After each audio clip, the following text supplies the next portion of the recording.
anything, but check, 1, 2, 3. There we go. Is that enough? Test 1, 2, 3. That's beautiful. Okay. Perfect. All righty. Yes, sir. Hey, let's try not to suck. Let's try not to suck.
Good evening and welcome to Grizzly Stadium on the campus of Northwest High School in Wichita, Kansas, where tonight we are excited to bring you Northwest Grizzly football as it's time for the second season, the postseason, as the Northwest Grizzlies take on the Golden Buffalo of Southeast High School. Welcome into our YouTube channel, everybody, for Northwest High School. My name is Steve Strain, along with Kevin Arkin.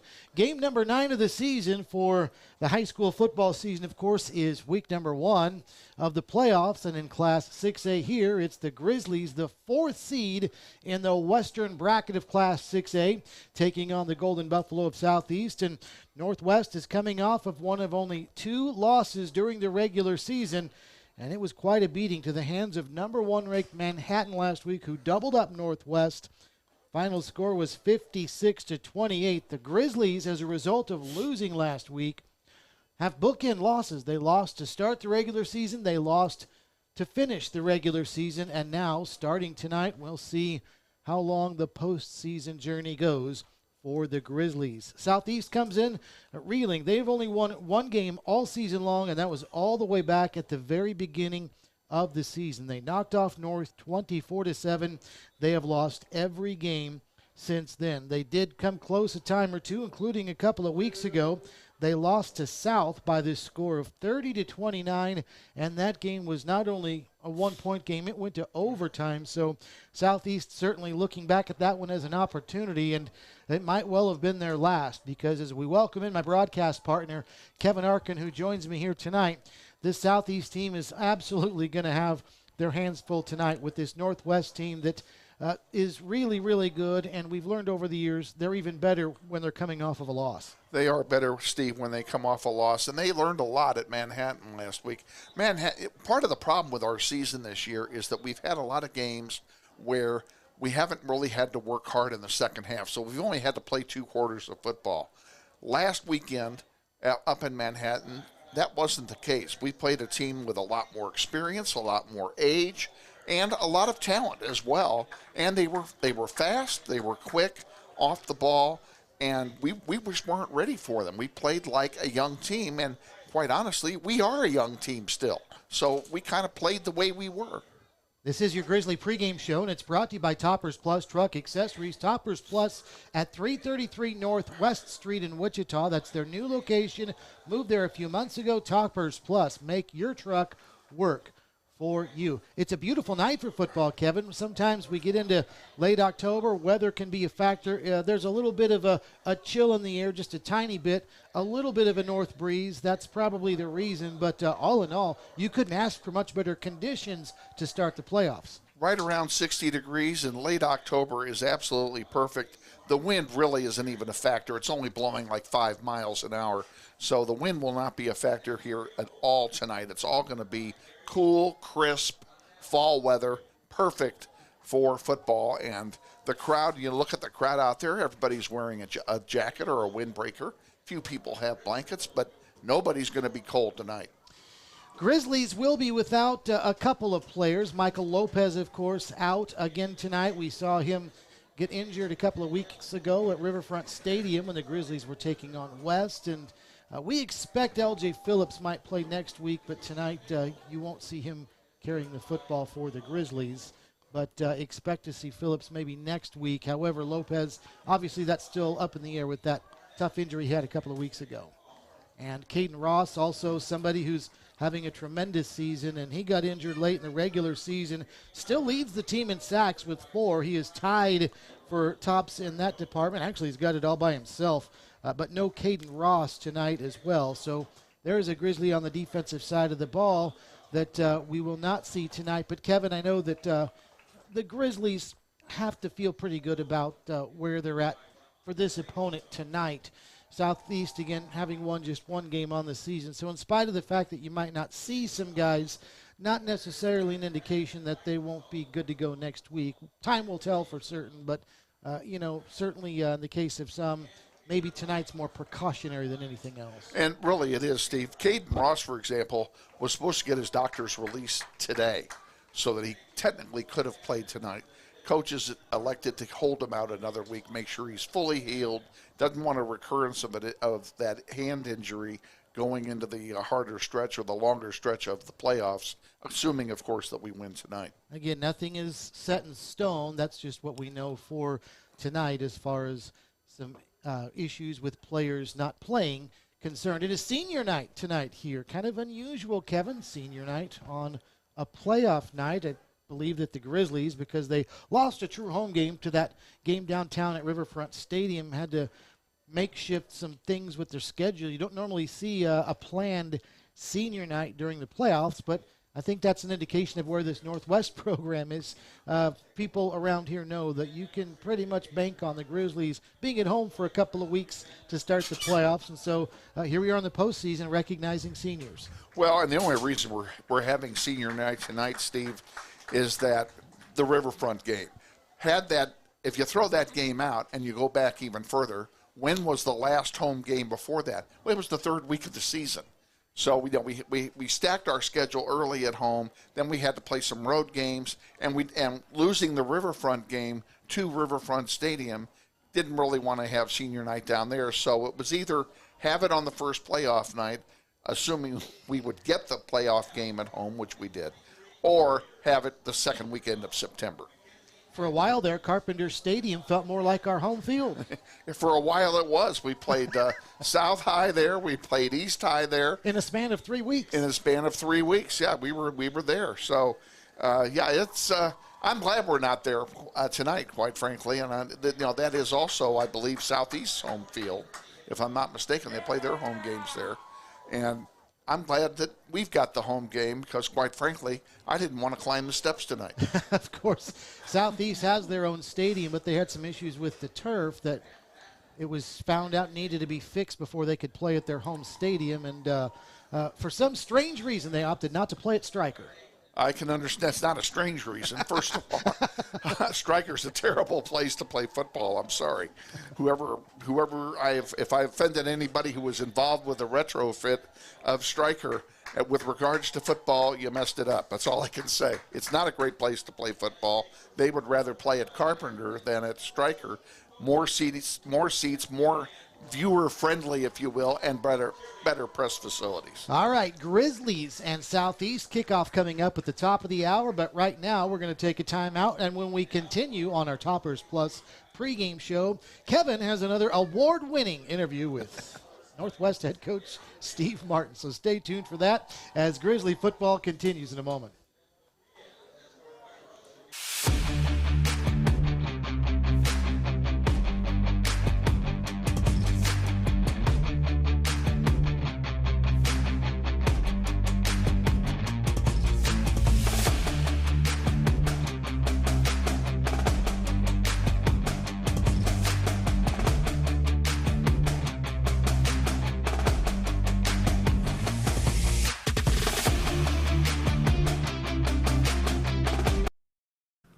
The Toppers Plus pregame show continues now with our weekly visit with head coach Steve Martin, brought to you by the U.S. Army.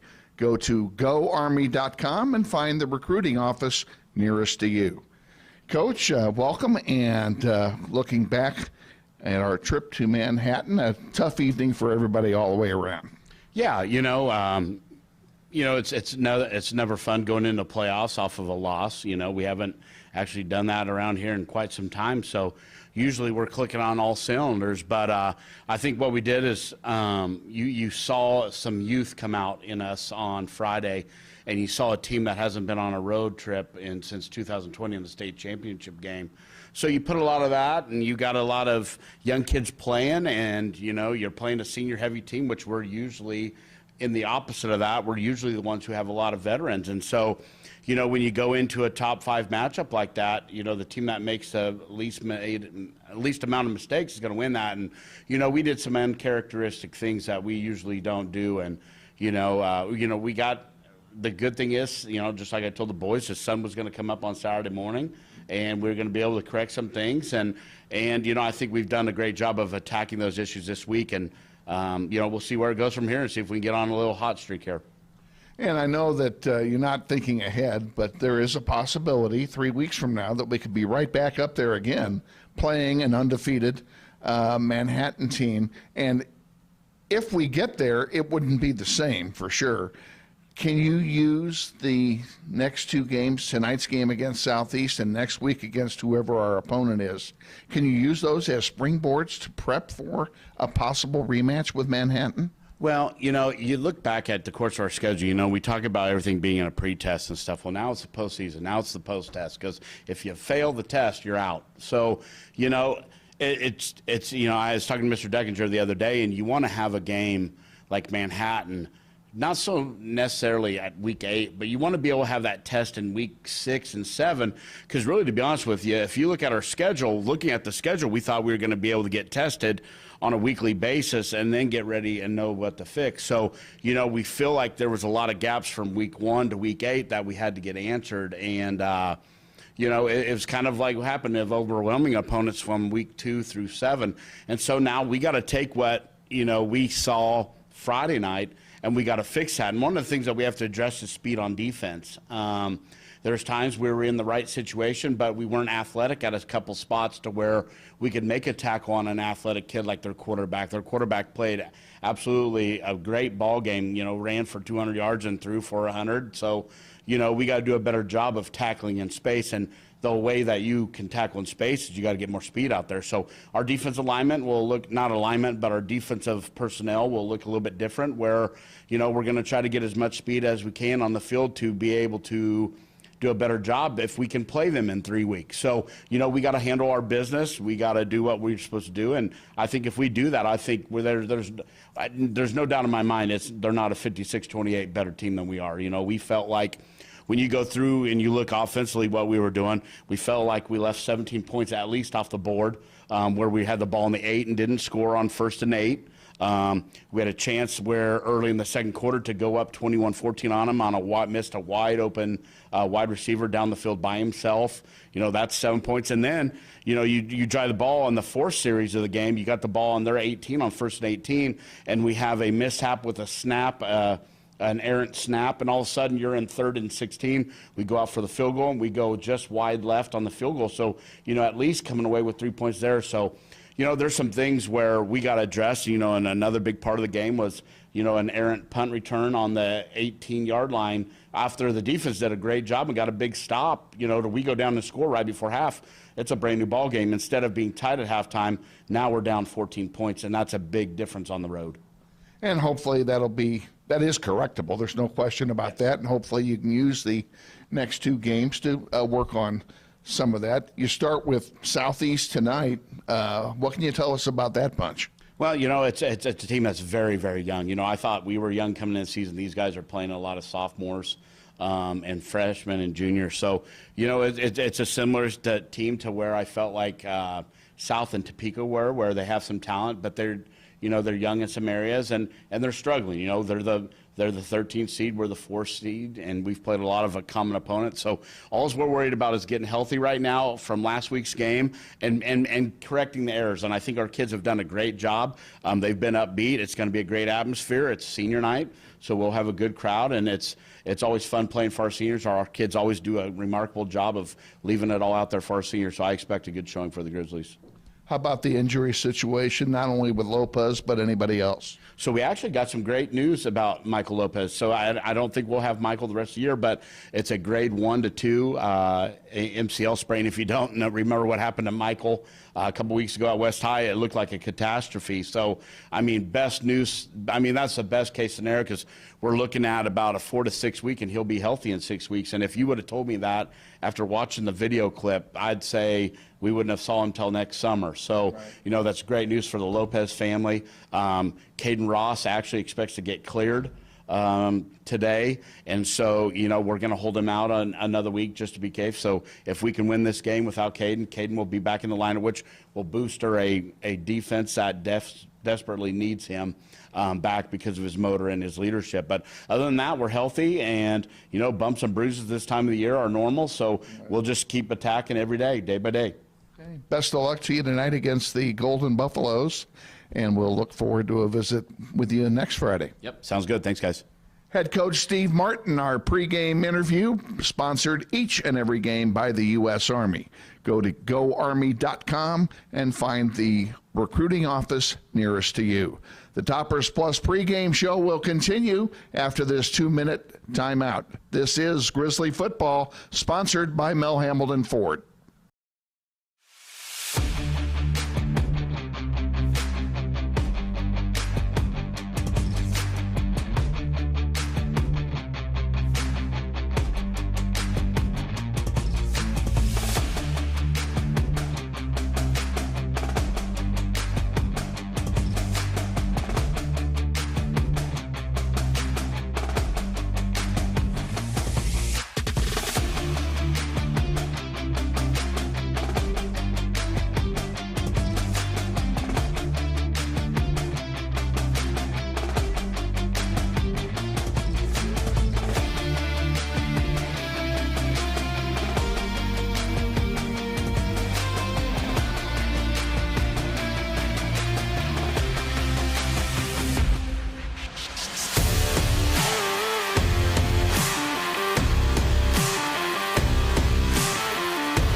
Welcome back to Grizzly Stadium as we continue our Toppers Plus pregame show.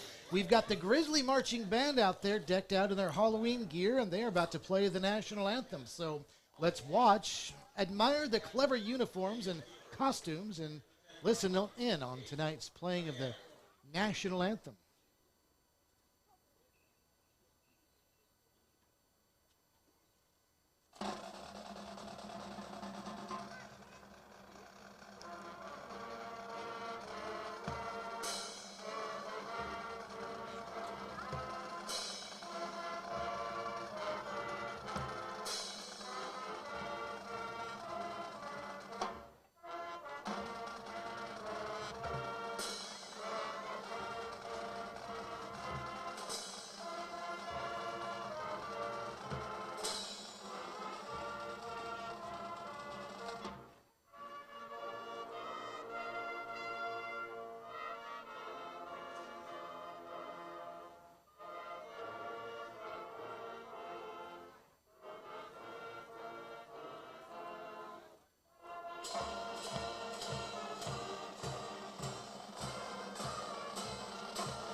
National anthem tonight from Grizzly Stadium with the Grizzly Marching Band, again decked out in their Halloween gear. Steve Strain with Kevin Arkin, who, much to the disappointment of many, did not dress up for Halloween tonight. Kevin, try to do better next year, will you? I'll make a note of it. I decided to dress up tonight as a true broadcast professional. All right. Welcome back into our Toppers Plus pregame show. Playoff week number 1, Northwest and the Southeast Golden Buffaloes kickoff coming up at the top of the hour. Let's run down the starting lineups for tonight's game. First, the starting lineups for Northwest. We'll go with the Grizzly offense, where we'll start on the line where Jacob Lamb and Braxton Hopper are the tackles. Lamb 6'3", 230 and a senior. Hopper 5'10", 215 and a junior. Dalton Schrader and Alex Herrera the guards. Schrader 6'4", 275 and a junior. Herrera 6'2", 285. He's a senior. Nathan Davis is the center, 6 feet 265. He's a junior. Some changes on the offense again for the Grizzlies. No L.J. Phillips tonight. We should see Aaron Bohanna Jr., otherwise known as Deuce, 5'6", 160 and a freshman. He's carried the ball very well in mop-up roles for Northwest this season. 41 carries, 277 yards, and 8 touchdowns. How's that for your number 3 running back? And tonight we should see plenty of Bohannon carrying the football. And, of course, Sincere Thompson will play. He's 5'10", 205 and a junior, having a great season in his own right with over 800 yards of rushing. Takari Brown and Chase Carter, the receivers. Brown 6'1", 160 and a junior. Carter 160 and a freshman. He's 6 feet 3 inches tall. Jace Glasper is the junior quarterback for Northwest, 6'2" and 170 pounds. He's thrown for over 1,400 yards, rushed for over 360 yards on the season. There's the Grizzly offense, which, by the way, is brought to you by Hog Wild Pit Barbecue at the corner of 21st and Tyler. Our friend Bingo Brashear stopped by and see him at Hog Wild, 21st and Tyler. Hog Wild, don't be late. They close at 8. Now here's Kevin with the Southeast defense. And the Southeast defense features a 3-4 alignment. We'll go up front first. The nose tackle, Malachi Williams, 6'1", 345-pound junior. He's a big boy. 2 defensive ends, Tave Maples, 6'3", 278. He's a junior. Quentin Webb, a 6'1", 209 junior. That's the front line for the Buffaloes. The linebackers, the outside linebackers, Elijah Dixon, 5'11", 205-pound sophomore. He's tied for first in sacks, but he only has 1. So they have not been able to get to the quarterback this year. And he's tied for third with 42 tackles. The other outside linebacker, Tyshawn Richardson, 6'2", 178. He's a senior. In the middle, Jordan Johnson, a 5'10", 195 senior. He leads the team in tackles with 51. And right behind him with 43 tackles, the other middle linebacker, Javion Carter, a 6'1", 194-pound senior. The cornerbacks, Lionel Sweet, has 1 interception, 6', 180. He's a sophomore. Tylen Smith, the other side, 6'1", 194. He's a senior. The safeties, Chris Atkinson at 5'10", 173 pounds. He's a senior. And the sophomore on the other side is Vernon Williams, 5'10", 189 pounds. And that's the defense for Southeast. All right, thank you very much, Kevin. Now let's flip it over to the Northwest defense, and the Grizzlies go with a 3-man front. Trey Birch and Brady Johnson on the ends. Against Johnson, we presume, will be the man filling in for Caden Ross, who is leading the team in sacks, but he is also out tonight. Johnson, 5'11", 220 and a sophomore. Birch, 6'2", 275. He's a junior. Daniel Gallegos, the nose tackle, 5'10", 270 and just a freshman. The linebacking core for the Grizzlies have been outstanding, and they've been led by Peyton Dean, a sophomore, tied now for most tackles on the team with 46 because he had 6 last week, and he has tied Ben Heidebrecht in that department, 6 feet 230 and just a sophomore. He is surrounded by John Michael Fountain on one side, who's a freshman, 6'1", 200, and Philip Gibbons on the other, who's having a nice season, 6 feet 215 and a junior. Gibbons, 32 tackles, tied for 4th on the team. The cornerbacks are the Harrises, Dontrell on one side, Jeremiah on the other.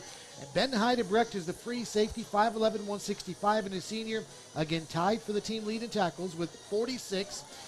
Trenton Salisbury on the other side, 5'11", 180 and a senior. Leads the team with 2 interceptions.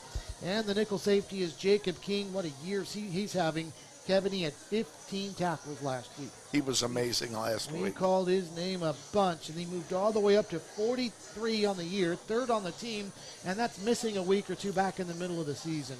King, 5'9", 185. He's a junior. Here's Kevin now with the starting offense for Southeast. And let's take it up front into the trenches because that's where the game is always won or lost. Darren Elliott is the center. He's a 6 foot, 205-pound junior.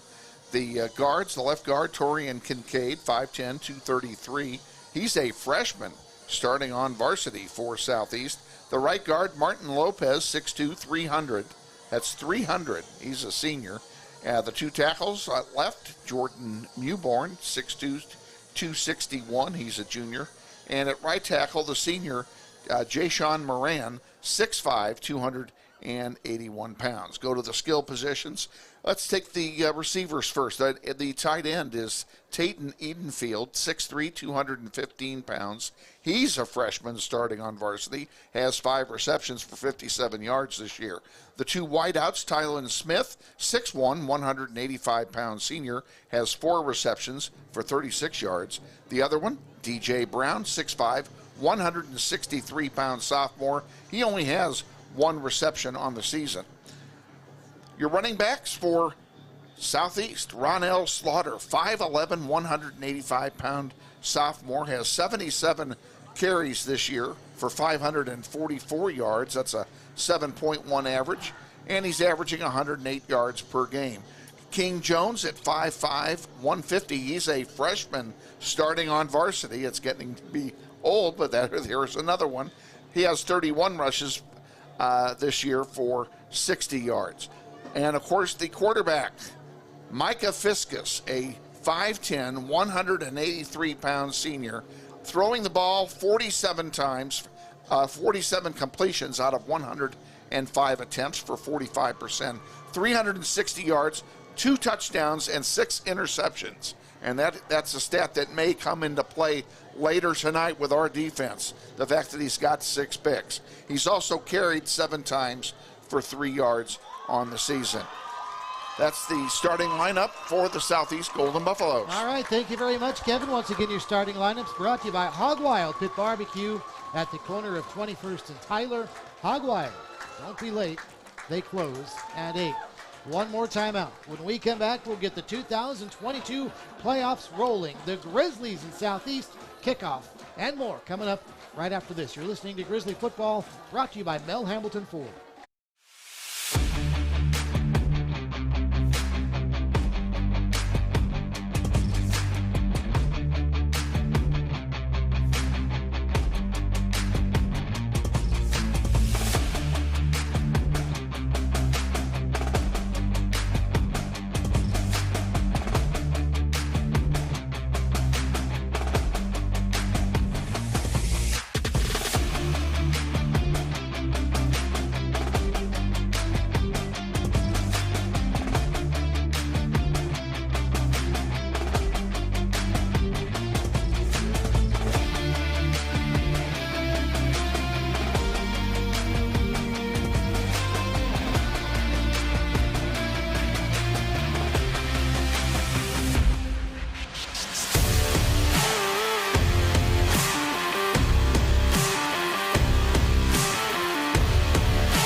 Welcome back to Grizzly Stadium as we are about to wrap up our Toppers Plus pregame show. Northwest and Southeast, you can see the team captains heading out to the middle of the field for the coin toss to see who will get the football first. We will watch that. In the meantime, we'll turn it over to Kevin with our keys to tonight's game, which are brought to you by Central Auto Repair and Electric, where you can leave your keys with them while they give you a ride to work. Central Auto Repair and Electric also does a free multi-point inspection with all services performed. 975 Northwest Street is the location. Central Auto Repair and Electric. Here's Kevin with tonight's keys. Let's start with Southeast, who we did not play during the regular season this year. You know, they know what they're coming into here at Northwest Stadium. Besides the crowd and the field and the atmosphere, they've got our team to deal with. They need to look at this as each series is a game, and they need to win the game one series at a time and not worry about the scoreboard. Just take this one series. Let's win the series. And if they win enough of those little battles, Steve, it'll add up on the scoreboard, and they'll make a game out of this. For Northwest, they got their helmets handed to them last week up in Manhattan because they faced an older and experienced and a talented team who capitalized on every weakness we have and every mistake we made during that game. Tonight they need to get back to the form that got them into a 6-game winning streak after the Bishop Garrell game. They need to win the game in the trenches, maintain possession of the ball, have a big game running from Deuce Bohannon and from Sincere Thompson, and then get all the kinks out on offense and defense, and get set also for a game next week. All right, thank you very much, Kevin. Central Auto Baron Electric, 975 Northwest Street, brings you your keys to tonight's contest. Southeast won the toss. They will receive. They'll get the football first and move from our right to left in their road white jerseys with gold pants. Grizzlies going with the all-gold look here tonight. Your opening kickoff brought to you by Jensen Chiropractic. Susan Jensen is right across the street from Northwest High School. Sports physicals for area athletes for just $20 at Jensen Chiropractic. Tyler Smalley has it teed up. Tylen Smith is back deep for the Southeast Golden Buffalo, and we are underway. Smith is going to watch this one sail into the end zone, and Southeast will come out.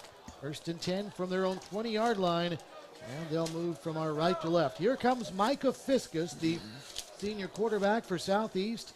360 yards of passing on the season, and a couple of touchdowns as well. 6 interceptions to just 2 touchdowns, not the kind of ratio that spells success, Kevin. 2 touchdowns and 6 picks. Not at all, and he's going to have to throw the ball. I don't think that their line can match up with ours. They're going to run out of the pistol formation. Ronell Slaughter is the tailback, and he is behind Fiskus. And he's going to hand it to Slaughter, and the Grizzlies are right there. Not much doing. 2nd down after a loss of about 3 yards on the play. Southeast is under the direction of Marcus Bagley in his 2nd year coaching the Golden Buffalo. I mentioned in the opening part of our Toppers Plus pregame show that Southeast won their only game of the season to start the season. So they have lost 7 straight games. Pretty tough to have a season start on that kind of promise, Steve, and then end up so disappointing for them. 2nd and 13. Fiskus will throw. A fade to the near side. Pretty good coverage, but here comes a flag. That'll be defensive pass interference, I'm sure. Dontrell Harris was draped all over the intended receiver, and that was DJ Brown. That's exactly what it is, DPI. Brown is one of a handful of very young skill position players. He's a sophomore. Tayton Edenfield starts at a receiver. He's a freshman. King Jones is their starting fullback. He is a freshman. And Ronell Slaughter, who I touched on moments ago, the starting tailback, only a sophomore. But they pick up 1st down yardage there thanks to the penalty. 1st and 10. Now the ball out at their own 32. And this will be a handoff to Slaughter up the middle. And again, Northwest, Kevin, doing a really good job of reading that run play right up the middle. Trey Birch was just all over that one and blocked the only hole that was made available for Slaughter, and Slaughter had absolutely nowhere to go, and Birch takes him to the ground. Southeast has put up some decent numbers offensively at times this season. Put up 23 against Dodge City last week in a loss. 29 in their overtime loss to South. This is going to be a run to the near side, and the Grizzlies aren't fooled by it. Tylen Smith is going to get dragged down just across the 30. In fact, it might just be the 30-yard line, and that'll bring up 3rd down and long. Ben Heidebrecht made a nice tackle, getting him out of bounds. And with that tackle, he moves into the lead now for most tackles on the team. That would be number 47. Peyton Dean was tied with Heidebrecht with 46 apiece prior to that play. 3rd and long here for Southeast. They need about 12. 3 runs, 3 losses for the Buffs. Pass play here. Fade to the far side. Nobody's home. Good coverage, and Fiskus ended up throwing that one between the seams while the receiver was outside the hash, and Southeast will have to bring their punting unit on. Other than the defensive pass interference penalty. No gain on any play in this drive for the Buffaloes. Marcus Johnson will come on to punt now for Southeast. Again, no Michael Lopez probably for the rest of the year for Northwest. So he was such a dangerous threat as a kickoff and punt returner in addition to his wide receiving job that he did this season. So the Grizzlies have Trenton Salisbury back deep at his own 40-yard line, and he's going to let this one bounce out of bounds. And this is going to be a punt that will go into Northwest territory, but only for 29 yards. So great starting field position for the Grizzlies at their own 41. 63 degrees when the game started. A very light breeze out of the north, less than 10 miles an hour. Your game time conditions brought to you by Joaquin Family and Cosmetic Dentistry, where they do implants. They also treat patients of all ages. They're at the corner of Central and Woodchuck. Joaquin Family and Cosmetic Dentistry. They've got a pre-snap penalty, and it looks like the Grizzlies have moved. Oh, offside instead. Fire the spotter. So Northwest, who had good starting field position to begin with, has it even better now. 1st and 5 at their own 46, and Glasper will drop back to pass. Then he's going to run into Southeast territory. He'll pick up the 4 points insurance first down as a seam opened up the middle. First down Northwest. Nice 12-yard run right up the middle for Glasper. Grizzlies will go with tempo. Handoff Sincere Thompson around the left side. Thompson steps out of a tackle, and he's off to the races, and he's off to the red zone. Inside the 15, and a big gainer. First down, Northwest. 34-yard run that time for Thompson. Northwest wasting no time getting set up again to run this 1st and 10 play from the 13. And it's Deuce Bohannon up the middle. Bounces off of tackle. He's in. Touchdown, Northwest.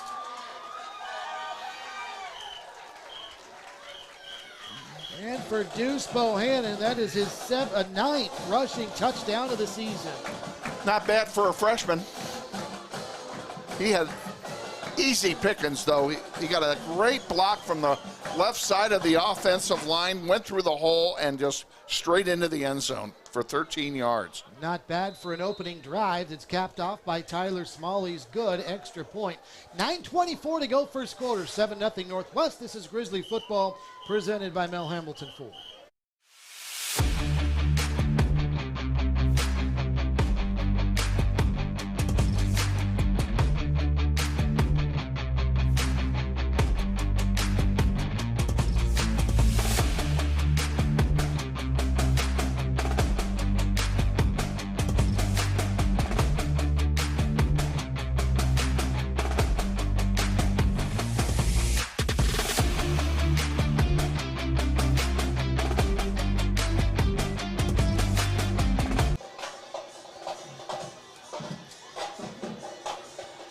Opening 2.5 minutes of the game, and a good start for the Northwest Grizzlies. Kevin, we talked about how this team is so good coming off of a loss, and defense comes out, does the job. Offense runs, about a 4-play drive, and they're in the end zone and have a 7-0 lead. No question about that, Steve. And this is the game that Coach Martin wants to get all these kinks out and get them back into that regular rhythm. They never got the rhythm going up in Manhattan, and they may need it if we're there in 3 weeks. Tyler Smalley to kick it off. Tylen Smith watched the opening kickoff sail over his head, and he does it again, and it lands again about 3 or 4 yards deep in the end zone. So we'll see what Southeast's offense can bring this time after struggling in their first possession. Their only first down was via a pass interference penalty. Their only gain of yardage was by the defensive pass interference penalty. Kevin, you touched on something in the starting lineups, how Southeast's defense, their leaders only have 1 sack on the season. I think part of the problem, his team has played from behind so much and by such large margins that their opponents are content running the football probably about 75% of the time against them. Exactly right. Handoff up the middle. There's a good gainer, though. Positive yardage. Ronell Slaughter He'll pick up the first down across the 30, an 11-yard pickup, so positive play there to move the chains. Heidebrecht was behind him when he tackled him. He got through everybody. That's not when you want your safety making a tackle, is on that second level. But a first down for Southeast. So the mini battle, that play was won by the Southeast offensive line. 1st and 10 here for the Golden Buffalo. They'll go with the pistol again, and they'll run again, and what a hit. Wow, that one goes nowhere except backwards for a loss. And that was Quavon Harris, tied for 4th and tackles on the team, bursting through to make the stop for a loss of 3. You can't play better defense than he played on that play. Nobody stopped him. Nobody even approached him as he came through. And all he had to do was run straight at Slaughter, bring him down. Southeast was playing from behind the chains in their first drive, and they'll do it again here. 2nd and 13.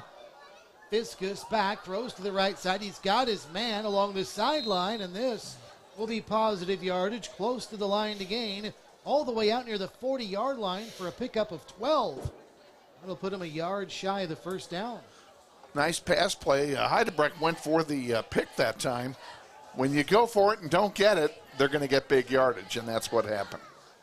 Heidebrecht had a pick 6 a couple of weeks ago at Riverfront Stadium in the Grizzlies' blowout win over West High. 3rd and a yard here. Tight formation behind Fiskus, who's under center, and he'll just surge forward for the first down. Across the 40 out to the 42. Speaking of West High, that's one thing we saw them do. Remember the short, quick out passes and slants that we saw them do, and that's what worked a couple of plays ago for Southeast. So perhaps they saw that on film and an opportunity with their short passing game to have success. It worked that time, that's for sure. Helped set up that first down run by Fiskus, who's back out of the pistol. Draw play up the middle, and Slaughter looked like he was going to have a big hole and tripped. Otherwise, he might still be running. Still goes as a gain of a couple before Philip Gibbons gets credit for the stop.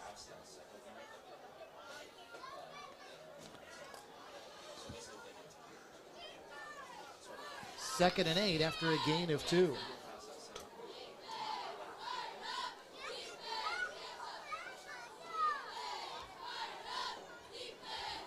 Man in motion, Fiskus, handoff up the middle. And again, the Grizzlies are there to read this one. I think that was Jacob Keenan on the stop. Or that was Fountain, perhaps. Good job by the Grizzlies. Boy, these linebackers just so active. They are active. Fountain did a great job to hold that to a 2-yard gain. The Grizzly defense has Southeast where they want him again. 3rd and long. Southeast needs 7 from their own 45-yard line. Pistol for Fiskus. He's back, throws to the near side. Passes deflected and interception. And the Grizzlies have it off of the deflection, and Northwest will start with great field position. 2nd pick of the year for Dontrell Harris. Harris just stepped right in front of the receiver and took it away from him. And a good reaction as well, as that one almost got behind him, and he did a good job to adjust and reach back and hang on to it. And now Northwest with great starting field position here. They'll run a little swing pass out to Takari Brown, and he'll make his way to the 40 for a pickup of 4. Interesting that they would throw the ball in that situation. I think maybe they thought everybody was expecting Deuce to carry it, and all of a sudden we got it in the air. 2nd and 7. Speaking of Deuce, he's on the loose. There he goes. Touchdown Grizzlies from 41 yards. Well, that was quick, Steve. 2 plays, 44 yards on that drive after the turnover. And again, Deuce Bohannon just ran through a hole that you could drive a truck through. The offensive line just blew off the defenders. Well, he's already got the deuce. 2 touchdowns tonight for Bohannon. as the kick is good. 5:23 left, first quarter. 2 quick touchdowns for the Grizzlies. They're up 14-0. This is Grizzly football presented by Mel Hambelton Ford.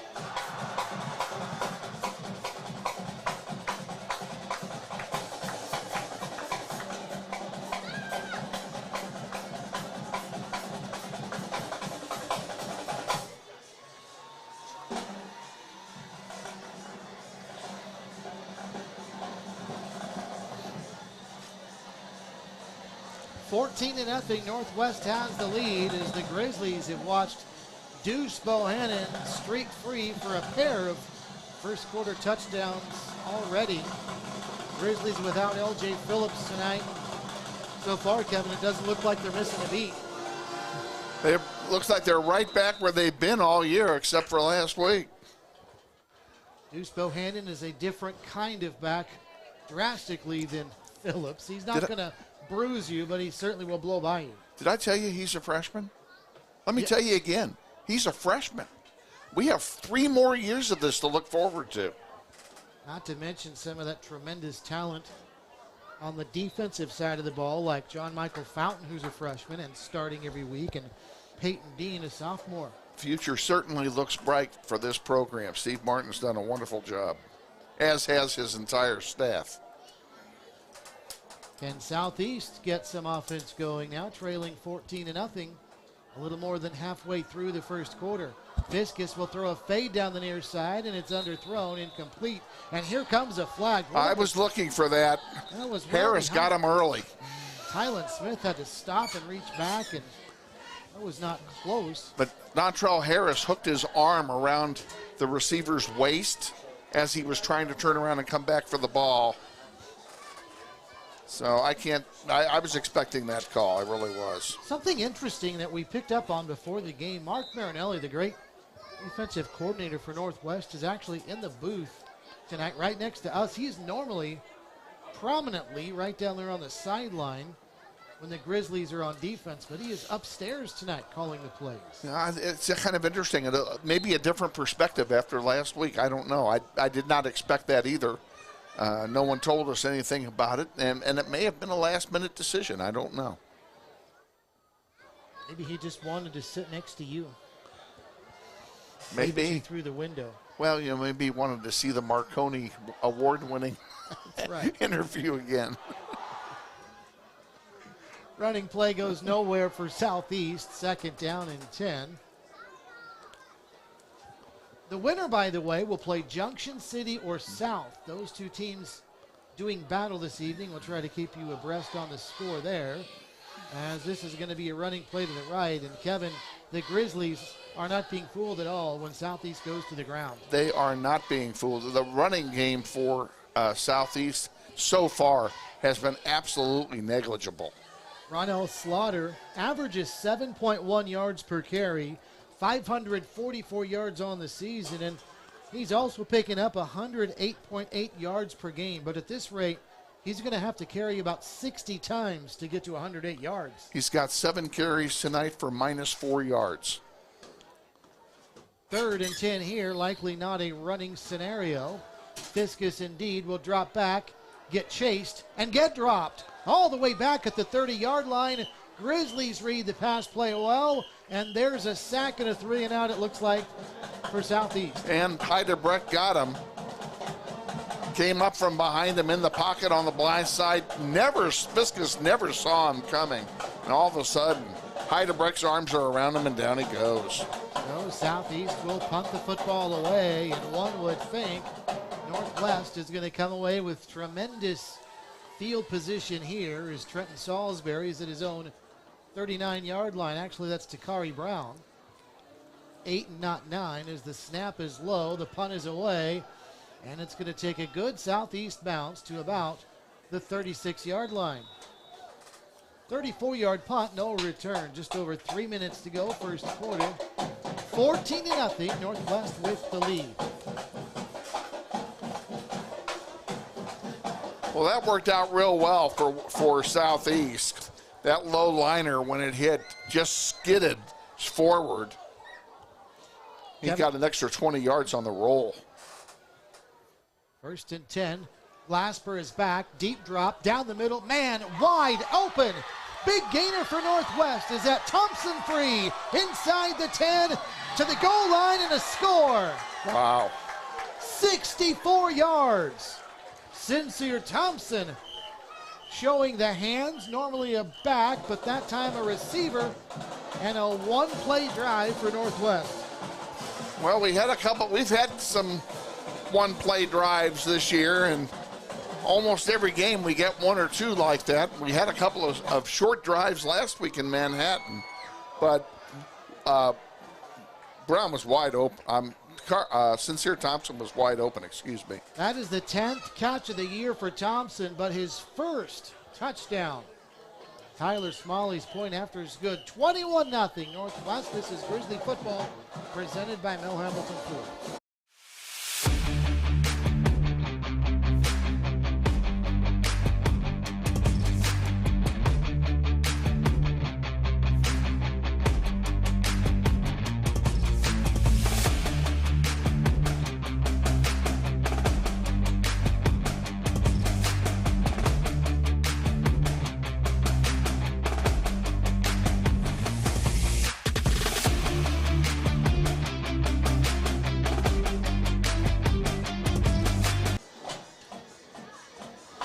Steve Strain, Kevin Arkin back at Grizzly Stadium. A fast start for the Northwest Grizzlies, who scored 28 points the entire game last week, and we played a little over 9 minutes tonight, and they've already scored 21.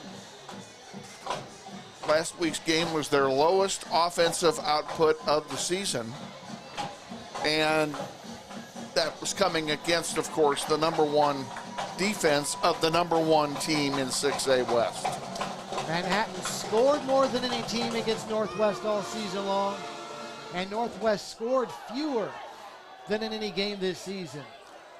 And this is going to be disastrous for Southeast as the kickoff is muffed, and the Golden Buffalo will lose yardage on the return. That muff cost them 15 yards, Steve. Now they'll be depending on where they spot it. Looks like it'll be at about the 16-yard line. They didn't cost them as much as I originally projected. See what Southeast can do offensively here. Fiskus will break in the pistol. Slaughter is the running back behind him. 3 receivers set for Southeast.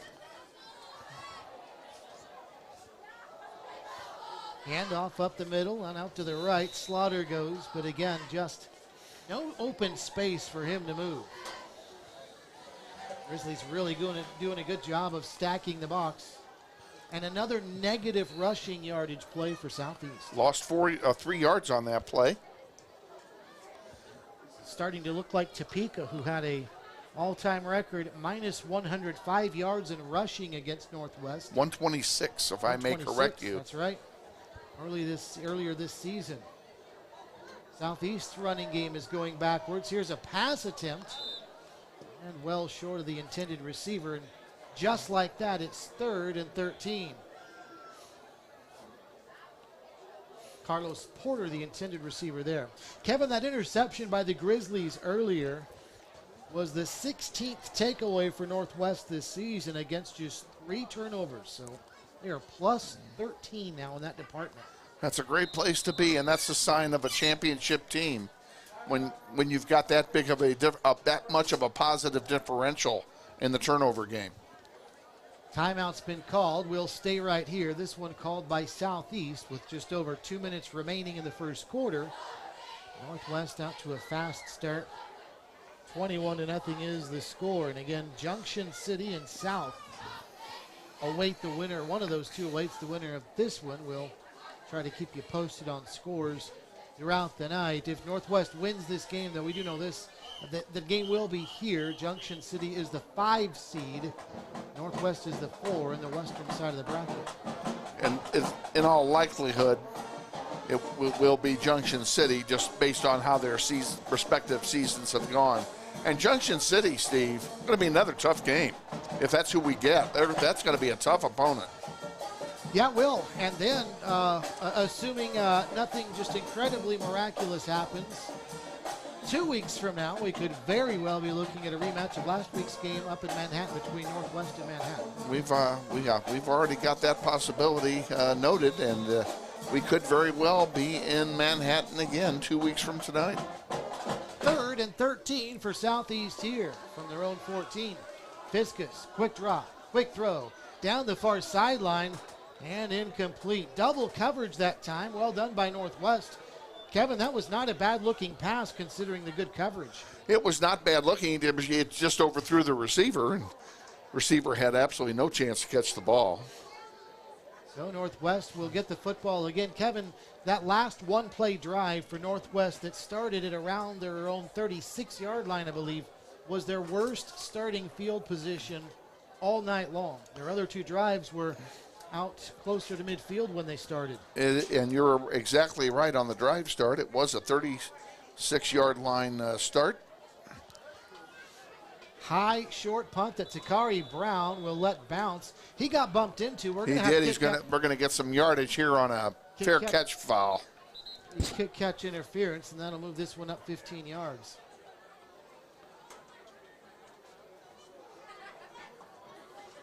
This will be the best starting field position now for Northwest after this penalty is announced.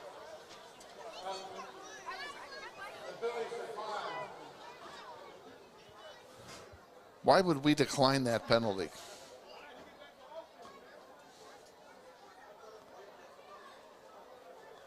I don't understand that.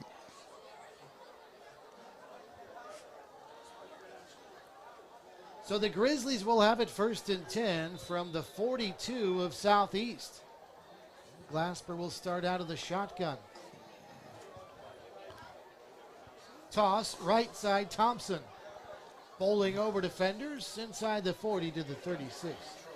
Well, high school football does have some different rules than either college or the pros. If you decline it or if you take the penalty, is it another punt? It's not in the college or professional football. Well, maybe that's what it would have been, yeah. Thompson up the middle again. He'll have the 4 points insurance first down. Hey, it's that time to get your Medicare plan year set with Chuck Johnson, 4 points insurance and financial services.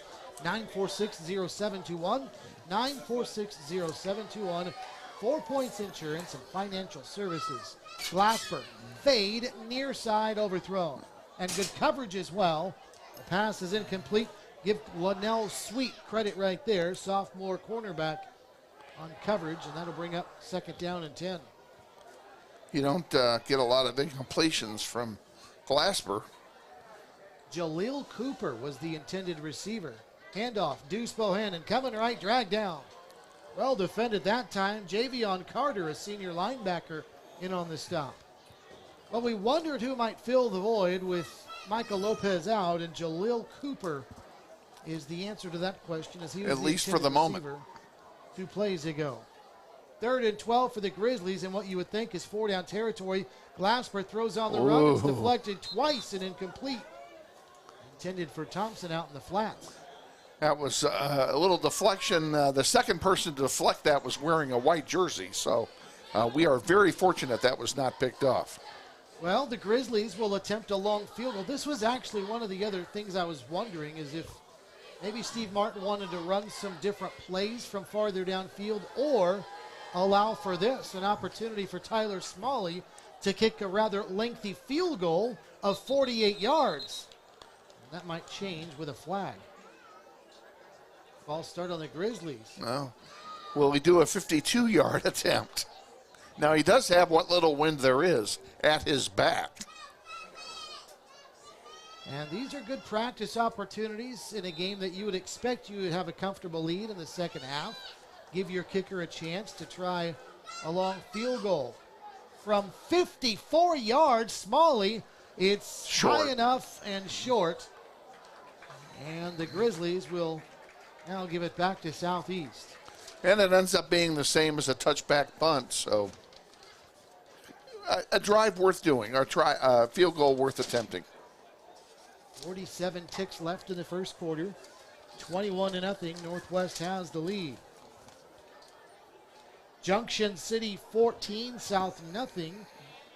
With about 4 minutes left in the first quarter, so things there and things here holding true to form so far. Not too surprising. South has struggled all year as well, as we know, because that's a team that we did play. A team that Southeast almost beat. That game went to overtime a couple of weeks ago, and South won that game by a point. 1st and 10 for Southeast here from their own 20. Fiskus out of the pistol. Straight drop, and he's under duress. He'll just dump it off, and he's got a safety valve who's going to catch it. And I think that's Slaughter out of the backfield. It is. Dragged down from behind at the 23-yard line. I think that was Brady Johnson in on the stop. And they got 4 yards out of it. Southeast going nowhere with the running game, opting to pass on first down, and maybe they found something there. Doesn't look like they're eager to run another play before the end of the first quarter, as they could just let the game clock work down. And that's what they're doing. Without penalty, so we'll take it to quarter number 2 after a first quarter that was all Northwest. Grizzlies by a 21-0 margin as we start the second quarter. This is Grizzly football presented by Mel Hambleton Ford.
Start of the second quarter from Grizzly Stadium. Southeast Buffaloes. A 4-yard pickup on first down now from our left to right, trying to get another positive offensive play here. And they'll hand it off. Coming left, Slaughter. And when you go back to the ground, if you're Southeast, that's what you've seen so far. Not much room. And Slaughter maybe picks up a yard. Jacob King on the stop. I think if you're giving him a yard, you're being generous, because there was nothing there for him at all. 3rd down and 5 for the Golden Buffalo. Fiskus with the receiver set to each side. Now a little audible at the line of scrimmage. And the shotgun snap bounces back to him. He's just got to get rid of it, and this one's going to get blown up. Heidebrecht was all over it, but it was the bad snap that started it, and Tatum Enfield caught it and had nowhere to go, and now hold on, a very, very, very late flag.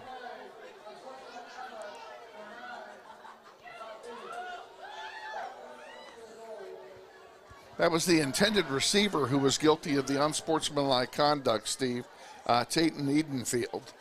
And he obviously said something to someone. That was just a disaster from the onset for Southeast. The snap bounced back to Fiskus. He just threw it out of desperation because he was under pressure. Then Edenfield caught it, and Heidebrecht was wrapped all around him no sooner than he got the ball in his hands. And then Edenfield didn't like something else and picked up a penalty. It's going to be like a negative 20-yard play. And now more great starting field position for Northwest as Takari Brown will call for a fair catch and then muff it. And it's going to be recovered by Southeast. That bit the Grizzlies against Manhattan last week, a muffed punt by Trenton Salisbury. And here, it's Takari Brown. So Southeast gets new life after being 4th down and 20. With recovering the muff punt, they're going to move it downfield, almost 30 yards, and get a first down. You know, Kevin, I've never returned punts before. But when you're a punt returner and you lean forward and bend over to your ankles to try and catch a punt on the You fly. are asking to muff it. You really You're exactly right. And he had room to move up. I don't understand why he didn't move. What a blow up on that running play by Northwest's Brady Johnson. And Ronell Slaughter is going to see these Grizzlies in his nightmares tonight. He is. He lost. They're going to mark him back with a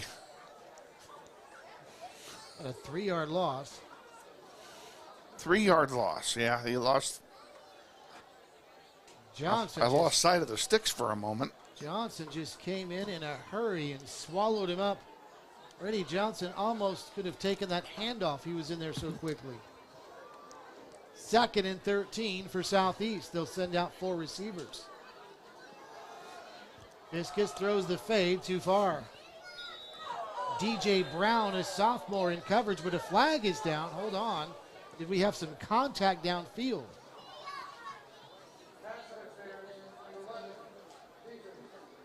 Yep. Defensive pass interference. That'll be a first down, I think. Jeremiah Harris guilty of the infraction, and That's his 3rd penalty. that's now 2 miscues. No, for wait a the minute. I Grizzlies. take that back. I'm going to take it back. You said Jeremiah. I'm thinking Dontrell. He has too. So That's now 2 miscues for Northwest in just the last few plays. 2 big miscues. The muff punt and now. yeah, it went from being on the 4-yard line to the 46 now. 1st and 10, Southeast. Another running play and another lost yardage play. Jacob King was not fooled there. 2nd down and 12 after a loss of a couple.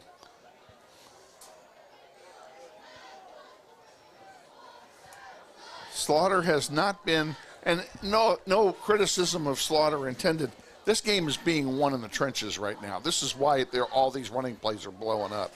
It's our defensive line. 2nd down and 12 for Southeast at their own 44. Viscus is going to throw another fade down the near side, and again, this one is going to be incomplete, but what a valiant effort there. He actually caught the ball, but he was out of bounds, barely. Carlos Porter, that's just a 5'9" senior running down the near sideline, and a beautiful throw as well. Again, I've been impressed with Viscus's throws, as he had to lead him well right there to get it away from the defense. Which he did. Can't be intercepted. Viscus just ran out of real estate, the receiver Porter did, but what a great catch and a good throw. All for naught. 3rd and 12. Across the middle, here come a couple of flags as Edenfield, who got that penalty moments ago, is not going to like that either. He got thrown down to the turf. And we have flags in the area where you might think this is coming back. Or they might decline it because it's already 3rd and 12. Yeah. A motion penalty will be declined by Northwest because that'll make it 4th and 12. Well, there's a second penalty of a chop block, and they are going to take that's 15 yards. So they'll decline the short one to take the 15-yard penalty. I didn't see 2 fouls on the play.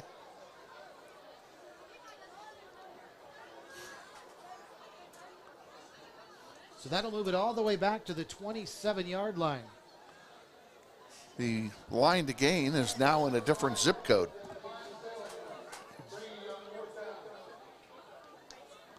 Well, Now the Grizzlies have changed their mind.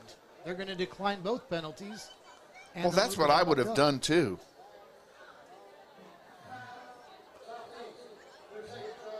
And Southeast has taken their second timeout. Well, it could go either way. I mean, I think that you could take the penalty to improve your field position. You'd have to think with Southeast's inability to move the ball that if it's 4th and 27, you're probably going to be okay. But at the same time, you know, Steve Martin declined a penalty earlier that could have given the Grizzlies much better field position. You almost wonder if he's just trying to give his offense a chance to work more plays. I think that may be the case here, Steve. And I will correct myself because I did not. They changed the spot of the ball. The runner was tackled after the catch for no gain, and they gave him 4 yards on it. Now, he was dropped at about the 44, and that's where he went down, but forward progress stopped up at the 47.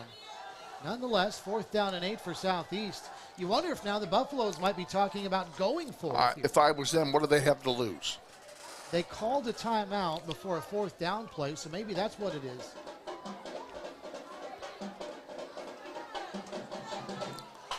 In order for them to get a first down, this would have to be their biggest offensive gain of the night. Indeed, they are bringing the offense out. Well, they did have the one long screen pass play. True that. They do need 8 yards here for a first, and Fiskus will throw downfield. Got a man there, but he's got a defender draped over him, and a turnover on downs. And Northwest will get the football, and yet again with tremendous field position. It's amazing. We've still got 9 minutes plus left in the first half, and we've already had 9 possessions in the game offensively combined by both teams. Because we're doing everything very quickly. 1st and 10 Grizzlies from just inside the 50. Glasper, zone read, will keep it up the middle, and he's got some space, trying to spin out of tackles and hit hard inside the 40 for a pickup of about 9 yards. Nice run by Glasper, and he went airborne right before he went down. Right back to the shotgun he goes. Temperature is dropped to under 60 now, 59 degrees here at Grizzly Stadium as Deuce Bohannon up the middle, shakes and makes out to the right, has the 4 points insurance first down, and he's all the way out to the 30-yard line, a pickup of 9, and the chains will move. Your game time conditions brought to you by Joaquin Family and Cosmetic Dentistry, where they do implants at the corner of Central and Woodchuck. 1st and 10, Glasper. Play action, throws down the middle, man wide open, Takari Brown caught, touchdown. Wow. Room service pass to Takari Brown. Nobody within 5 yards in any direction of the man. He could have stepped backwards 5 steps and made it into the end zone. 30 yards on the reception. And for Takari Brown, his 4th reception for a touchdown this season. Jace Glasper just threw his 18th touchdown pass of the season. And the extra point is through. 8:24 to go. Second quarter, Grizzlies 28-0. This is Grizzly football presented by Mel Hamilton Ford.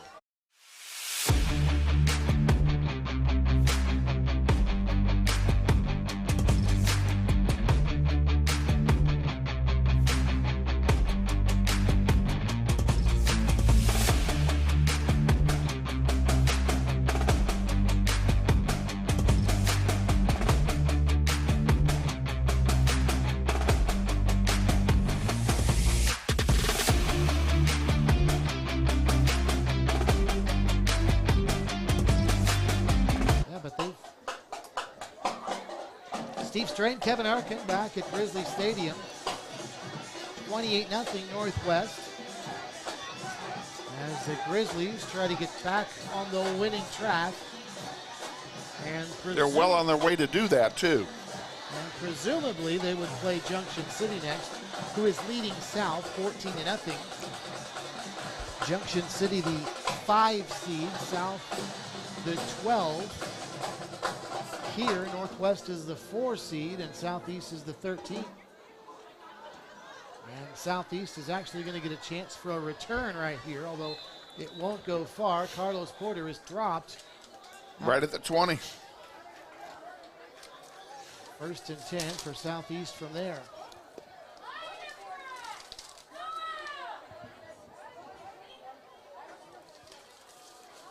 So the Grizzlies, who've been stifling on defense so far, will come back out and see if they can continue that trend.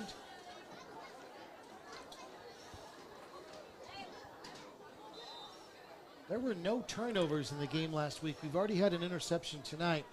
While it was a blowout, I think that is an indication of how good those two teams are in a big game like that, but no miscues for either team. Northwest does have a pick here tonight, helping them with their 28-0 lead. And, you know, we did have a muff last week. That is correct. This is going to be an end around, and this is going to be a big gainer for Carlos Porter down the left side. And he's all the way out to the 40-yard line for a 20-yard run and a first down. You're right, Kevin. I was compiling my figures based on offensive fumbles, and that didn't show up with the stats, and that's why it was. And, they don't consider a muff a fumble, but, you know, if it looks like a duck, walks like a duck, and quacks like a duck, it's a fumble. Look at this bunch formation Southeast has here on first and 10. Fiskus will run it up the gut with. They're trying to get some extra blocking, Steve, because we've been so dominant at the line. Throw a couple extra bodies in there and see if we can break a hole open, and they did not do it that time. They lost 2 yards again.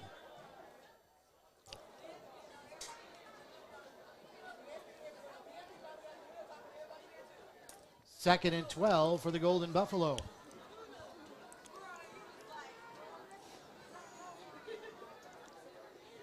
Fiskus out of the shotgun will throw, and it's batted in the air. Nicely done. Jacob King did a great job jumping. I mean, he jumped just at the right time, got his fingertips on the bottom of the ball just enough to deflect it away. Beautifully done. Now Southeast is in the unfortunately familiar position they've been in all too often already, third and very long.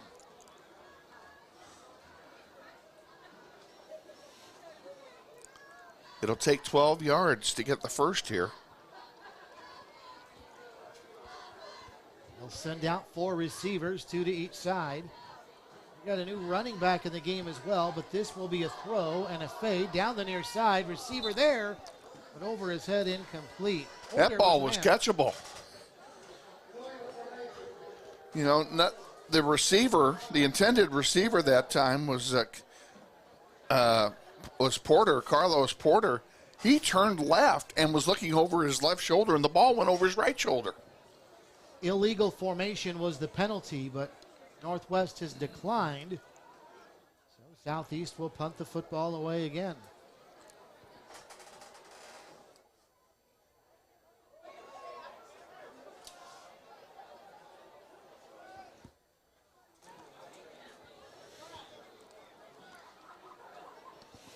Punt is away. Spiraling kick, and it's going to be muffed again. And that's Takari Brown again, who has given it to Southeast, and the Grizzlies might reconsider Takari Brown as their punt returner. And, you know, Steve, you mentioned the last time he muffed, you talked about leaning forward and reaching out and reaching down. Exact same thing this time, and that's what caused the muff. And in his defense, that's not the guy that the Grizzlies started the season intending to do that. Michael Lopez was. We probably won't see Michael Lopez the rest of the season. No, he is out for the year. I do know that. But in defense of Takari Brown, he's not the normal guy, but you can't do that. That could end up being very costly later on, even if it's not terribly costly tonight. And how about this? A positive running play for Southeast. Slaughter finally gets some positive yardage. And he hasn't had many. He had a nice 7-yard pickup that time.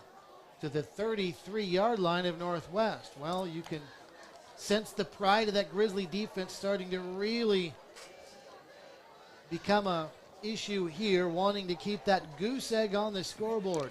Deepest penetration of the night so far for Southeast. They'll try it on the ground again, and with success again, as Slaughter dragged out of bounds, but looks like the chains will move.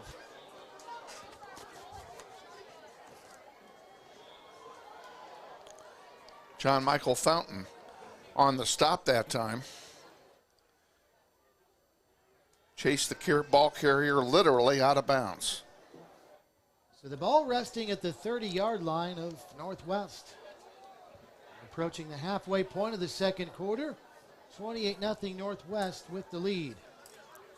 Southeast will go with 4 receivers here. 3 of them out to the far side, but they'll run it with Slaughter again. And this is back to looking the way things were before. Northwest says the ball was fumbled, but the officials say Slaughter was down. Well, they're saying he was down, or that his forward progress had been stopped, Steve. But coming out of the pile with the ball was Quavon Harris. And he's looking at the ref going, look what I got, and it didn't matter. Turning into what they call a ball hawk is just a sophomore. Among the tops in tackles, and ended up with football there, albeit not a fumble, but nonetheless, he's got a nose for the football. Here's an incomplete pass on 2nd and 10. It'll be 3rd and long. That's 3 incompletions on this drive for Southeast. In fact, that is 5 incompletions in a row on the passing game for Micah Fiskus. So his completion percentage is not doing very well here in the second quarter. 3rd and 10 for Southeast. Another nice crowd on hand here tonight, Steve. The student section right below us, very noisy, very vocal. Southeast has just burned their final timeout of the first half. We'll keep it right here. And a decent scattering of Southeast fans as well, Kevin. And not a lot of people over there, but if you compare that to some other City League schools, it's actually not that bad. Well, for example, the West game down at Riverfront Stadium, we had that whole humongous stadium available for seating, and I don't think West High had 150 people there. Yeah, it's encouraging when the parents of these kids at the other schools, I mean Northwest too, but there doesn't seem to be that issue with the Grizzlies, but the other City League schools, encouraging when the parents come out, even when the program itself might be down, but you like to see the parents, the family, and friends coming out and supporting these City League schools that are a little bit down, like the Norths and the Souths and the Southeasts. Tell you what, East is starting to get there. They've gotten the attention of some people. I know they have, and I think they're going to come around. They're going to be something to handle next year. Some people had picked them to beat Bishop Carroll a couple of weeks ago, and they did beat Bishop Carroll last year. They did, yeah. That may be the reason why they picked them. 3rd and 10 here for the Golden Buffalo.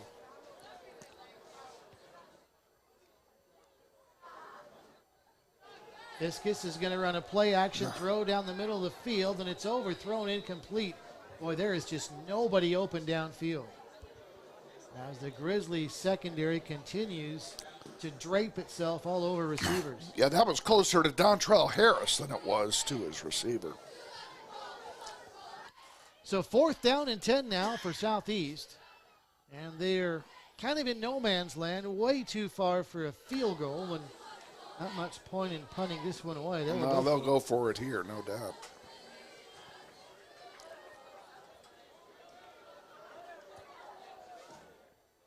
So Fiskus will go with an empty backfield here. 5 receivers as a result. But first, he's going to get flushed out. Now throw on the run. Has a man there, and the pass incomplete. Caught in the air, but he was pushed out of bounds at the 15-yard line, and it will turn over on downs. Well, that's a tough break for Southeast because that was about as open as they've had a receiver all night long downfield. And in this case, the pass was even caught, but the receiver ran out of room, and Northwest holds. They'll get the football back. From their own 30-yard line, leading 28-0, here come the Grizzlies again. Lasper out of the shotgun. He'll toss it near side. Here's Deuce Bohannon. And he'll streak down the near sideline with a little bit of room. Out to about the 35-yard line for a pickup of 5. We'll take 5 yards from Deuce every time. He's already picked up 2 touchdowns tonight and 5 yards there. Up the middle, the Grizzlies will pick up a 4 points first down. Sincere Thompson carried his defender for 7 yards. Thompson had a big receiving touchdown in the first quarter. Now a swing pass out to the far side, and this will be a short gain for Northwest. Only gained 1 yard on that pass play. And that was Jaleel Cooper, the junior. 2nd and 9. Thompson coming left, sticks his head down, and he's into Southeast territory to the 49. He'll pick up 6, and that'll bring up 3rd and short. Quickly, the Grizzlies moving.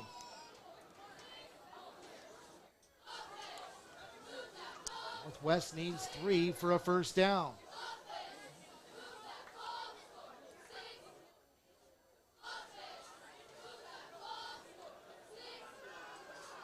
Bohannon coming right. He's in traffic. A flag is down. This will probably be a hold as Deuce That one's Bohannon coming back. is dropped.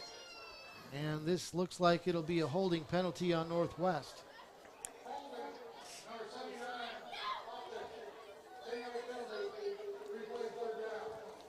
Braxton Hopper, the right guard, called for the hold.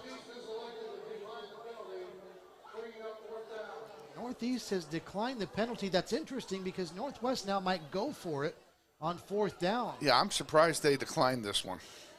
If you take the penalty, it goes back 10, and it's 3rd down. And depending on where the penalty occurred, it's 3rd and very long. Now it's 4th down and about 5. And 5 yards many times for Northwest is nothing. Lasper will pass down the middle. Has a man, overthrown, incomplete. Well, they went for it all on 4th down and 5, and Lasper overshot his man. So Northwest will turn it over on downs. That's the first time I think they've turned it over on downs at home this year, other than perhaps in a running clock situation. I mean, when the reserves were in. Give South some credit because they fell down to Junction City 14-0. The winner of that game plays the winner of this one. Well, that game's gone to the half, and now it's 14-6. So they stopped the bleeding and turned it into a 1-score game going into the 3rd quarter. Yeah, good for South. And, we've already played South once this year. We haven't played Junction City, and I kind of like to play different teams. 1st and 10 Southeast.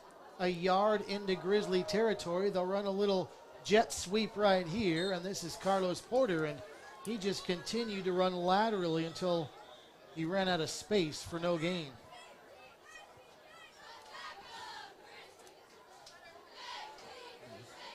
Didn't the Grizzlies get to about 60 in the first half against South?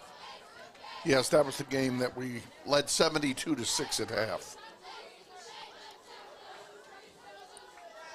So my hat's off to the Titans for keeping it close in the first half. Yeah. Good job. 2nd and 10 for Southeast, and Fiskus is going to have to roll out to the left and throw on the run. He does, and he had his man open, and he dropped it. That might have been Slaughter out of the backfield. I'm just surprised that, he had the ball in his hands for 3 steps. I was kind of thinking they might have called that a fumble, a catch and a fumble, but I guess they're saying he didn't have control. It was actually Porter, the receiver, who dropped the pass, and that would have been a nice gain for Southeast. Instead, look what their average yards to go on 3rd down has been. It's been a ton. 3rd and 10 here. It's been close to double digits, if not double digits. Fiskus in all kinds of trouble, and down he goes all the way back near the 40-yard line, as there were 3 there, and I think Brady Johnson is the one that will get credit for the sack. It's interesting. Fiskus, just before he was sacked, ducked. I don't know if you saw him. He cowered the ball and literally put his head down because he knew the runner was coming at him. So it's 4th and a mile now. Southeast will have to punt the football away. The question is to who, and it looks like Trenton Salisbury is now maybe back deep for Northwest. Salisbury wears 9, Takari Brown wears 8, and sometimes it's a tough call. And Salisbury had returned punts earlier this season. And that is him that's back, but he will not have a chance at this one, as it's well short of him. Well, short, it took a Northwest bounce forward. So everybody just got out of the way. We're going to get great field position out of this. Steve Ball be spotted probably around the 39 or 40-yard line here. Now just a 17-yard punt. 1st and 10 for Northwest. 2:49 to go. Plenty of time for the Grizzlies to try and pick up that 5th touchdown of the night. And Jace Glasper will get the drive started by running forward on his own read, and he'll drag a defender all the way across the 45 to the 46-yard line. He'll nearly pick up first down yardage on first down. Nice 8-yard run there by Glasper, straight up the gut. That's Bohannon in motion so that Thompson can take it up the middle, and there he goes all the way to the house. 54 yards, and Sincere Thompson has done it on the ground. He's done it through the air. He's done it all tonight. It's 34-0 Northwest. I don't know what to say. You know, Sincere Thompson went through the hole that was created. That left side of that line is just blowing holes open.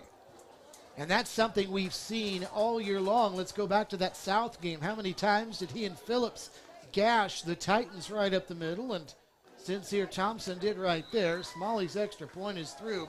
2:17 to go, second quarter. Grizzlies 35, Southeast nothing. This is Grizzly football presented by Mel Hamilton Ford.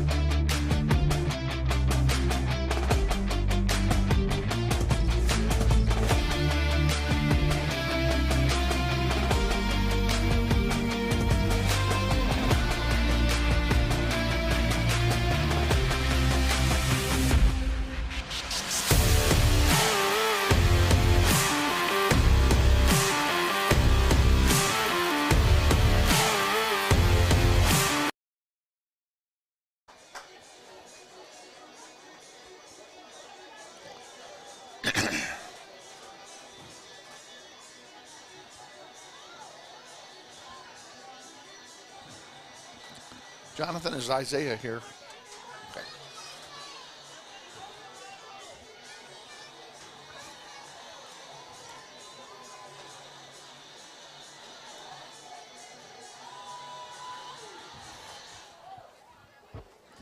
Kickoff underway, and this one will bounce along the sideline. And interestingly enough, it's picked up by Martell Carter. That one could have trickled out of bounds. He would have been smarter to let it go. It was going out of Would bounds. have had good field position. Cost him 15 yards in field position right there. They'll get it on what is essentially a touchback. Spotted at the 21. Can Southeast mount a long drive here? 79 yards from the end zone and 2:11. They're out of timeouts, and if nothing else, they're down 35-0, but just for some momentum, something to build on. This Grizzly defense tonight has been stifling. 1st and 10. Low snap, and Fiskus has to go down and scoop it off the turf, roll and throw across his body, and he's got his man. And this will be a good game coming from the far side to the near for a first down, and the ball trickles out, and who's got it? They'll say the receiver was down. That's Porter, who's had a very busy night. But he'll pick up first down yardage all the way out to the 37-yard line, a gain of 16 yards. Good improvising, too, Kevin, by Fiskus, rolling to his left, throwing back across his body. Yes, and he threw against the grain, caught the runner streaking across in front of the defensive line, and boom. First down yardage. Clock is running. Down to 1:40 left in the first half. Empty backfield for Fiskus, who's on the run. He's going to have to throw on the run again. Similar type throw here, and was this one caught? And was it completed? If it was caught, looks like he was out of bounds. And I'll tell you what, 2 throws ago, it was kind of a little Mahomes, was it not? Rolling left, throwing back to his right, and with a little sidearm as well. How about that? It was nice improvisation on his part. Northwest takes one. We'll keep it right here. Can I take a minute here to acknowledge our fine student crew who's working here tonight, putting this webcast on? These are all kids who have been through or are currently in Shane Monroe's audio-visual program here at Northwest High. Our executive producer, Jonathan Shue, does a great job over there and has forever. And McKinley Riley is here as our engineer tonight. On camera upstairs is young Sarah Strait, a freshman here at Northwest. And this is her rookie assignment. And I think she's given us some... Sounded better when I said it, Jonathan. Just go with me on this. All right, just go with me. Anyway, she's sending us some pretty good pictures from up on the rooftop, and she's probably up there freezing. Anyway, we appreciate these kids being out here, and thank you both for being here and helping us get this thing put together. Well, you said Jonathan's done this forever, like he's 65 years old. Well, this is... What are you, like a junior? He's a junior. This is his 7th year as a junior, you know? Okay. He's on the Mitch Lightfoot academic plan. Have you seen Animal House? 7 years of college wasted. Yeah. My favorite line in the movie. 2nd and 10 for Southeast from their own 37. Empty backfield again for Fiskus, who will have to get rid of it in a hurry and does, but low, incomplete. And that was Tylen Smith out on the flats, but the throw was low and it's 3rd down. And I think Steve Martin called that timeout, Kevin. The clock had already stopped because of the incompletion, but I think he wanted his team to really dial it in for these last couple plays and he wants the ball back. Set up for another score before the end of the half. Absolutely, he wants the ball back. And we've got time. Now, of course, the clock has stopped now, so he didn't need to burn a timeout, but he still has 2 to work with. So if we can get the ball back here with some time on the clock, we can do something. 2 men in the backfield this time for Southeast. 3 receivers in a slot on the left and a throw to the left side. And after a little reverse direction now, forward progress for Tylen Smith. And he's all the way out near midfield for a 1st down. Well, it was a well-designed play, and the chains will move. Not only a well-designed play, but a well-executed run after the catch by young Mr. Smith. He's the only senior among the starting receivers for Southeast, and a little veteran move right there to catch and run one way to start away from traffic, then turn on the afterburners for a 1st down. And it stops the clock as well, with 1:17 left in the 2nd quarter. Southeast needs to continue to do that, move the ball and stop the clock because they are out of timeouts. Fiskus, nobody home. Nobody home. Make it a 2nd down. And that was Carlos Porter, the closest man to it, but that might have been Fiskus saying, hey, you're too well guarded. I'm just going to get rid of this one. Well, and the Grizzlies defense will showing a little pride here. They want to keep that.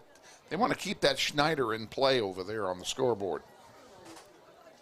It does stop the clock, which, depending on how things shake out, could benefit either team.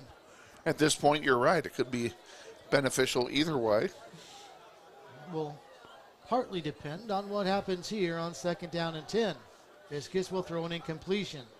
He got blitzed in a hurry and had to get rid of it and did. And now things starting to look back towards Northwest favorably.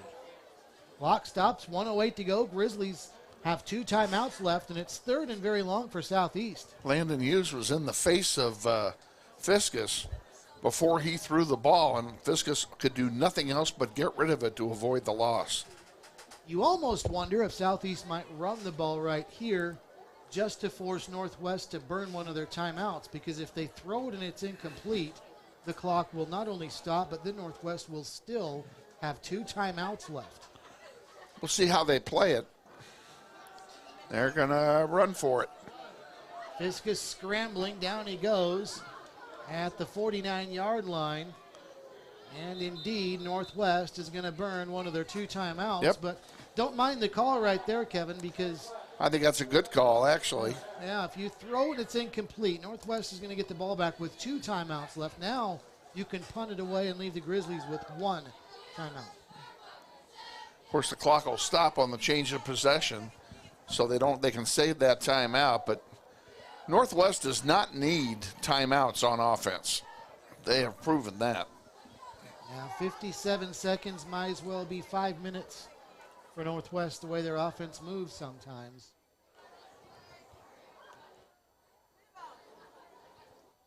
They're accustomed to running the 2-minute offense because that's pretty much all they do for 48 minutes. That's right. They run the spread and they run the no huddle.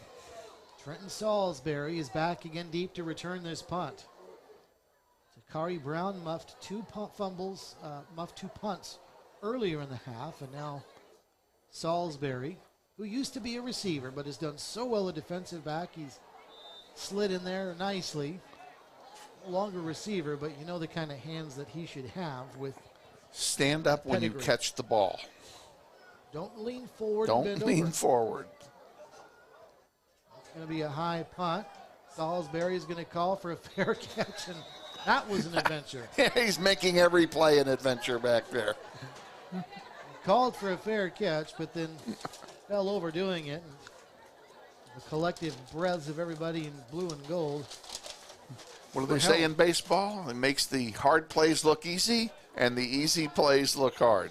All right, the Grizzlies 82 yards away from the end zone, 1st and 10. Up 35-0 with a timeout left. Let's see what they've got up their sleeve. Glasper is going to run, get chased down, and get dropped at around the 15. Well, how about that? Well, that didn't work as it was drawn up in the playbook, that's for sure. He's going to lose 3 yards on the play. That's actually a sack. He was trying to throw the ball anyway. It was a pass play, and he got sacked for 3-yard loss. Northwest will not use a timeout. Maybe they don't need it because here comes Thompson all the way across the 40 and out to the 43. That will stop the clock after a gain of 28 yards. And I'm surprised they haven't taken out. They're going to clock it, or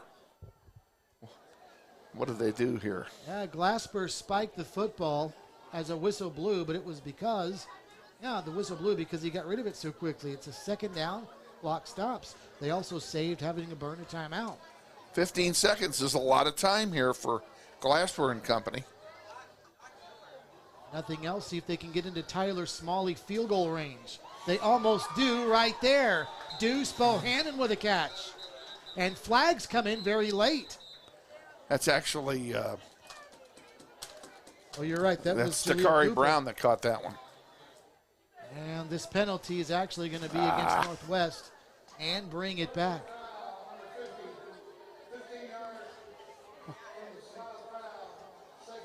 What did Jacob Lamb do? I don't know, but a personal foul called against him. It's going to move it back 15 yards. That ball's going to be back at the 30. That's a guy that's been around for a couple of years.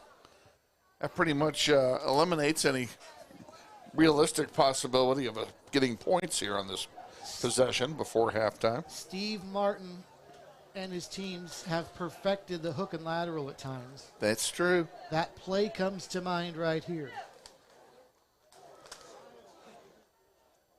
The question is, do you have the I was going to experienced say they didn't receivers? move it back far enough.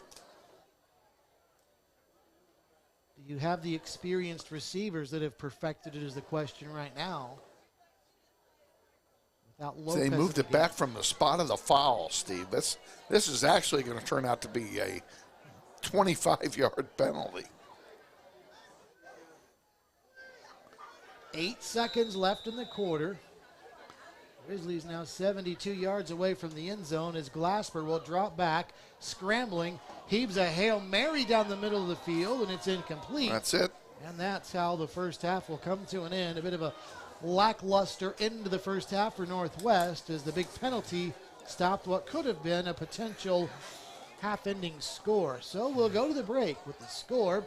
The Northwest Grizzlies 35, the Southeast Golden Buffalo nothing. Now stay tuned for our halftime show brought to you by the United States Navy. You're listening to Grizzly Football brought to you by Mel Hambleton Ford.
Welcome into our United States Navy halftime show where the Northwest Grizzlies lead the Southwest Golden Buffalo by the score of 35-0.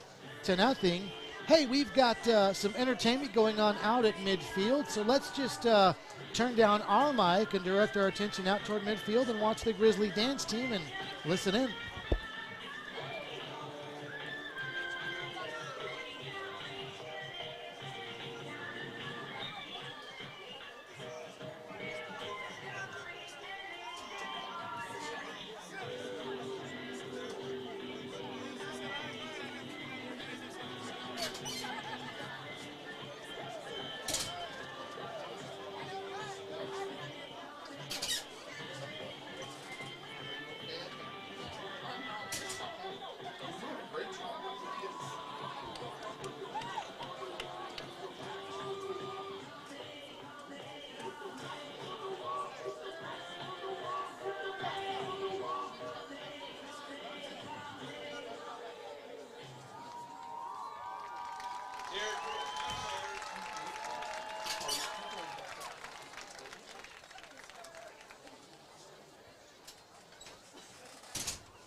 All right.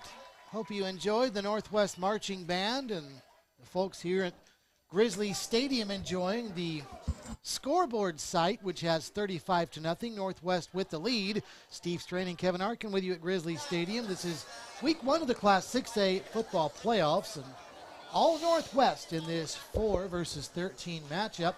The winner of this game will play the winner of the Junction City and South matchup, and that game was 14-6 at the half. Junction City jumped out to a quick 14-0 lead, but took it to the locker room only up 1 score, 14-6. Well, they probably didn't feel very good about that, to the point where they came out on the first play from scrimmage in the 3rd quarter and scored a touchdown. Oh, they did? It is now 21-6, and Junction City on top of the South Titans. I wouldn't be a bit surprised if the coaching staff said something to them at halftime about us and South in the first half and what the score differential was. You know, you're only up 8 points, and look what Northwest did to them. That score was 79-8. South was beaten by Northwest, so 72-6 at half. Yeah. Or 72-8 at half, excuse me. So, there you go.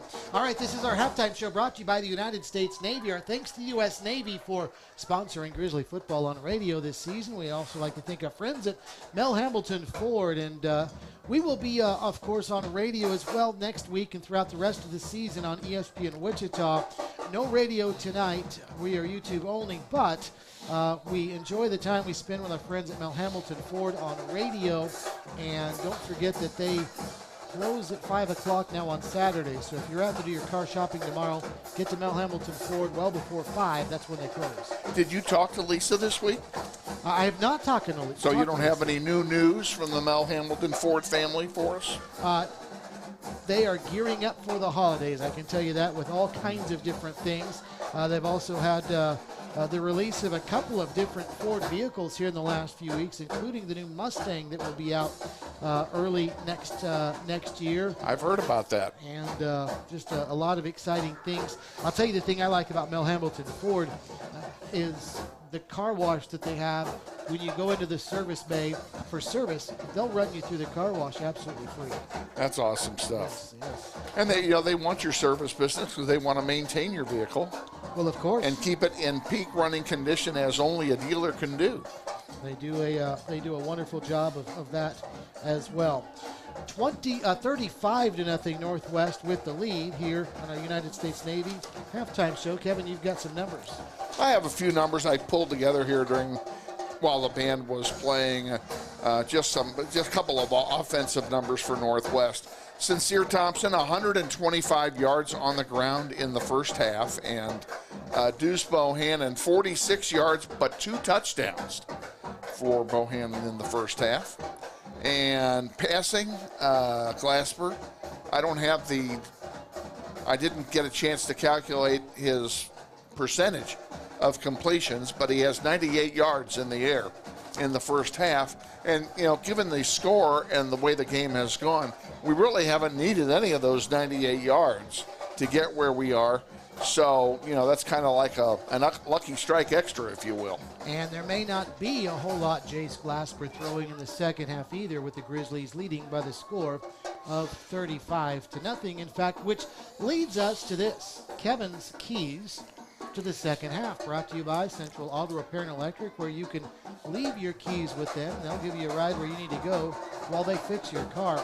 Also, free multi-point inspections at Central Auto Repair and Electric. If you take your car into Central Auto Repair and Electric, let's say you need an oil change. Let's say you need the brakes fixed. They will provide for you at no additional charge a free multi-point inspection. Central Auto Repair and Electric sponsors Kevin's keys to the second half. Well, for Southeast, it's pretty simple. I think it's kind of obvious that their season's going to end tonight, and that Northwest is going to come away with a W tonight. So for Southeast in the second half, they're playing for next year. They really are. I mean, they're not going to win this game. So they need to go back to the basics, go back to fundamentals, get the Schneider off the board, and put up some points, get some nice drives. going. They've had nothing offensively in the first half. They need to do that offensively and use that as a building block for next year. For Northwest, on the other hand, it's just really kind of the opposite. The bottom line for Northwest is a couple of things. One, don't get hurt. We cannot afford to have key players getting injured here in the second half. So, and I don't know how many of these starters are going to play in the second half. I could see a scenario where Coach Martin rests a bunch of guys for that very reason. The other thing, I'm sure that the two muffs were talked about in the locker room. You know, we're going to get some more punts, balls punted to us. That's the one thing so far tonight we really need to clean up. I'd like to see him do that in the second half. Well, they've probably even talked about it before they went to the locker room at half, because Steve Martin changed punt returners. As Trenton Salisbury returned the last couple of punts after Takari Brown muffed a couple of them earlier in the half. And I might throw out just one guess, Kevin, that Coach Martin will go with the starters until maybe right after you get to the running clock. And then, if we get there, yeah. And that's only a score or two away, so we'll... Yeah, if we get to a running clock situation, I could see him pulling the starters out of the game. Northwest will get the football first to start the second half. Your second half kickoff brought to you by Jensen Chiropractic. Susan Jensen is located right across the street from Northwest High School. She does physicals, boys and girls, for just $20. Sports physicals for just $20. Can't beat that. Yeah, Kevin, you might. And the winter sports season for high schools is about to start, and they're all going to need to have physicals. Yeah. If you're playing basketball or if you're wrestling, you got to have a physical. Here's your place to get it. Jensen Chiropractic, just down a couple doors from Ziggy's Pizza across from the Northwest campus. But you don't have to go to Northwest to get a $20 sports physical. Here we go. Deuce Bohannon back deep for Northwest, but this kickoff's going out of bounds. Well, that was easy. Grizzlies have had tremendous starting field position all night long, and that trend They're going to have it again.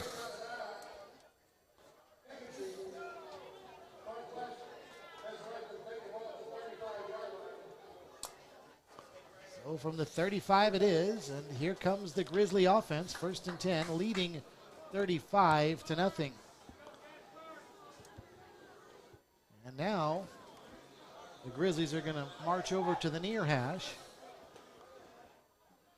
Get some guys positioned properly. Sincere Thompson, who had a huge first half, as Kevin talked about, is the tailback in this formation. Second half underway. Thompson right up the gut, and he'll pick up 2. Well defended by Southeast there. 2nd down and 8.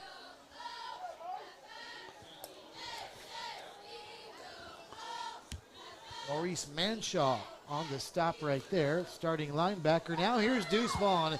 2 touchdowns early, and he'll pick up a first down here. A 4 points insurance first down across the 45 out to the 48. That's an 11-yard pickup.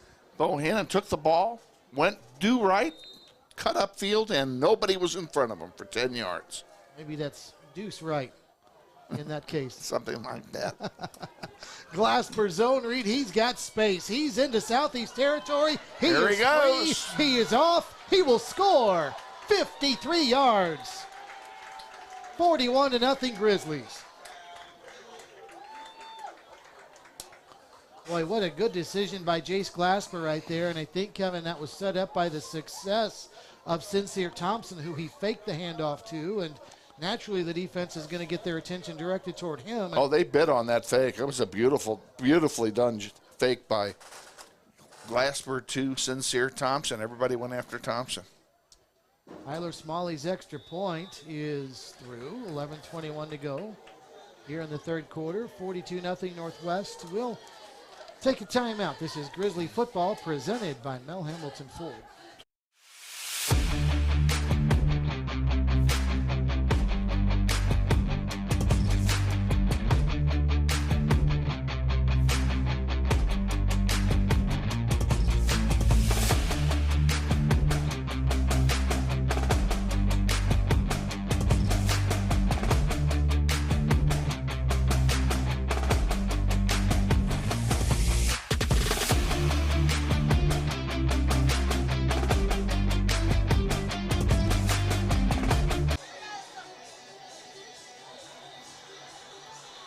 Welcome back to Grizzly Stadium as the Northwest Grizzly offense picks up where it left off in the first half with another score.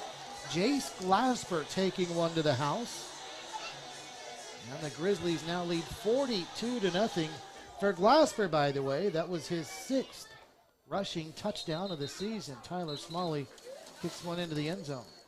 First and 10 Southeast from their own 20.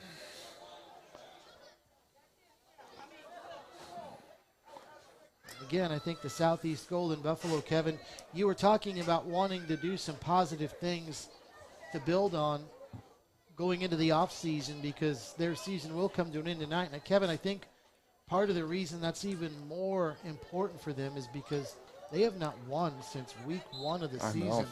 They're going to end the season on an 8-game losing streak. So you at least want some positive plays to sit on during the offseason, and that's why these last 2 quarters are important for them. It won't happen here. No, it won't. Oh, that Grizzly defense, and Quavon Harris once again having a big night with a stop right there. Second time he has just jumped into the backfield in a heartbeat. And again, a negative play, losing 2 yards on that play was Rennell Slaughter. There were a couple or 3 He's plays. had a tough night. Couple or 3 plays in the second quarter where he had positive running yards, but everything else has gone the wrong way in the running department for this Southeast offense. Fiskus will throw here on the run, looking down the far side, and then bounces it into the turf, incomplete. Well, here we are again, Steve. Familiar territory. 3rd and very long for Southeast. And Grizzlies just need one more score, and we should be into running clock territory. Clock stops right now, 10:39 to go. Third quarter, Grizzlies up 42-0.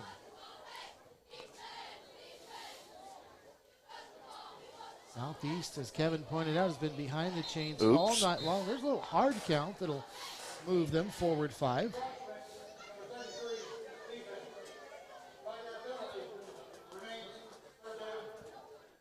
Well, They got Ramella Golston on that one. The South Titans have pulled it within 9 at 21-12. Doesn't look like their point afters have been successful. If they at least converted one of those, it would be a 1-score game. Well, sounds like they missed the kick on the first score and went for 2 on the second and didn't make it. Sometimes it's all about the kicking game, but give them credit for battling. Here's a throw. Speaking of battling, that's exactly what Tyler Smith does, right down the middle of the field, and he catches this one out near the 50. And it's coming back. Hold on. We got a flag. Or do they call that incomplete? May have been incomplete. I thought he caught it. Looks like it was. Did it come out when he hit the ground? It must have. It must have. Didn't see it myself. I didn't either. Stained windows. But yeah, it's 4th down now and 7, and looks like they will punt. And Trenton Salisbury right smack dab on the 50-yard line. Now backs up 1 step to the 49. Pretty decent kick that's going to land. And Salisbury once again catches it falling to the turf. I don't know why I'm laughing. I apologize for that, but every catch is an adventure tonight. It really is. I mean, could you imagine if this was a 1-score game with every time that there was a punt return the way things are going right now? Fortunately, it's not. But again, that's got to get fixed moving forward. That's something they got to work on. Grizzlies will start in plus territory here. From the Southeast 48-yard line, Glasper and the starters still in there. And this will be Deuce Bohannon. He's got to win a foot race to the edge. He does, no surprise. There's a flag. This one will come back. He'll pick up first down yardage, then bring it back for an hold. Or a block in the back. We'll see, but nonetheless, no doubt this will be on the offense. They'll wipe away a first down. Not going to be a major penalty, though, because they're marking it from the spot of the foul. It's only going to be, in essence, a 1-yard penalty. Be 1st and 11. Takari Brown called for the hold. So from the spot of the foul, it does bring it back 10 yards to the 49, and the Grizzlies will try it again. 1st and 11, something you don't see often. Yeah. Option. Glasper. He's loose. He's gone. He's going to do it again. From 49 yards, touchdown Grizzlies in back-to-back drives. Jace Glasper takes it to the house. 48-0 Northwest.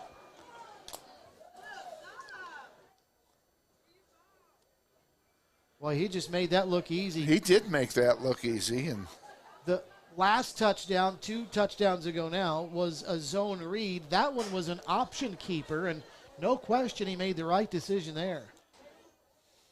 Although if he had tossed it, there's not a bad possibility that Deuce might have taken it to the house himself, but nonetheless. Jace Glasper has 104 yards on his last 2 carries. Tyler Smalley's extra point is good. The number's getting crazy. 49-0 Grizzlies.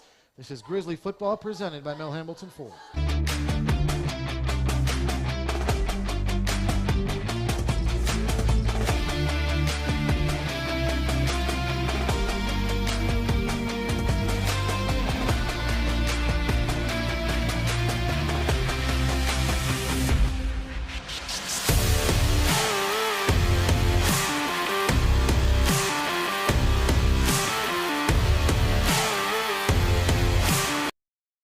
That's not exactly my question, but 21-12 still.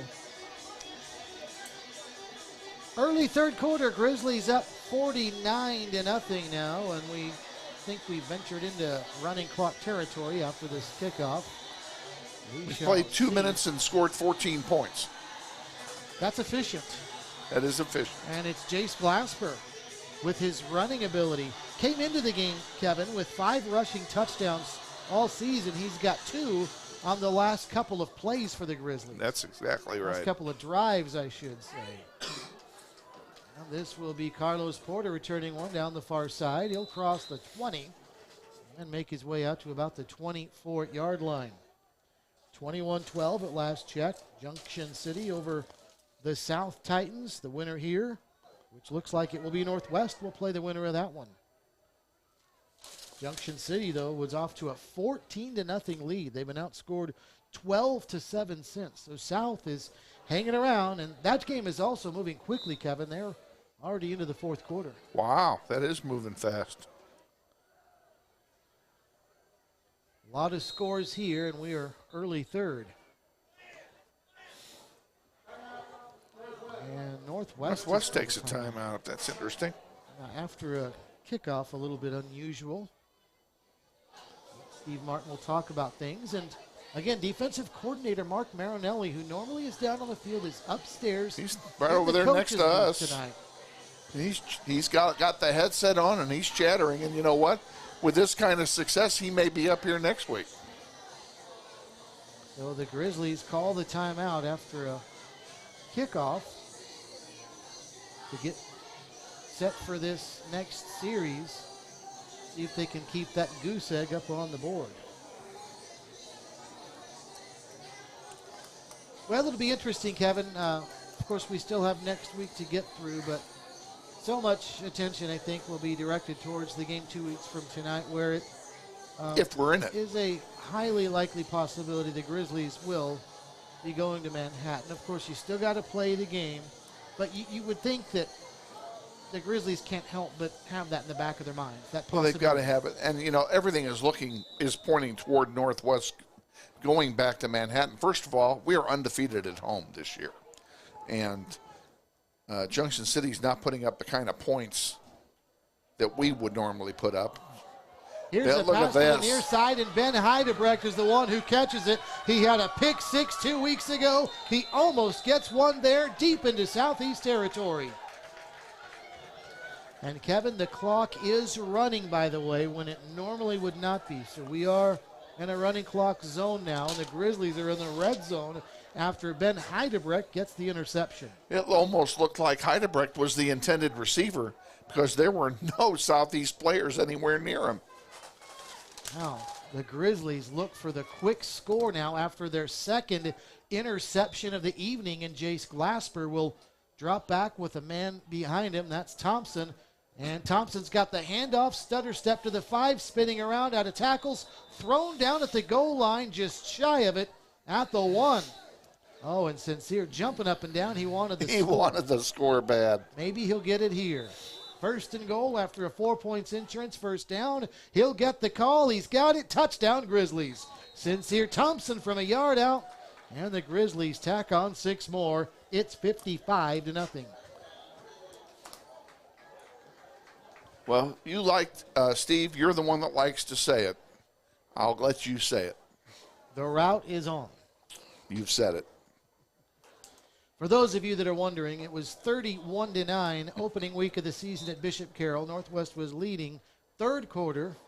I infamously stated those words, only to eat them for quite a while. In fact, I still am. A couple of months later. Tyler Smalley's extra point good. 56-0. Grizzlies will take the timeout. This is Grizzly football presented by Mel Hamilton Ford.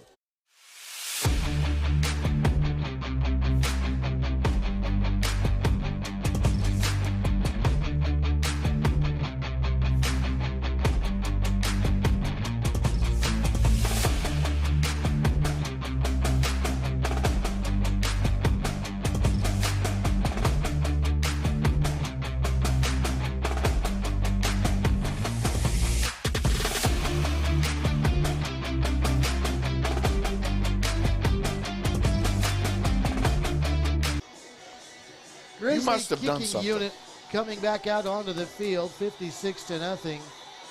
Northwest has the lead.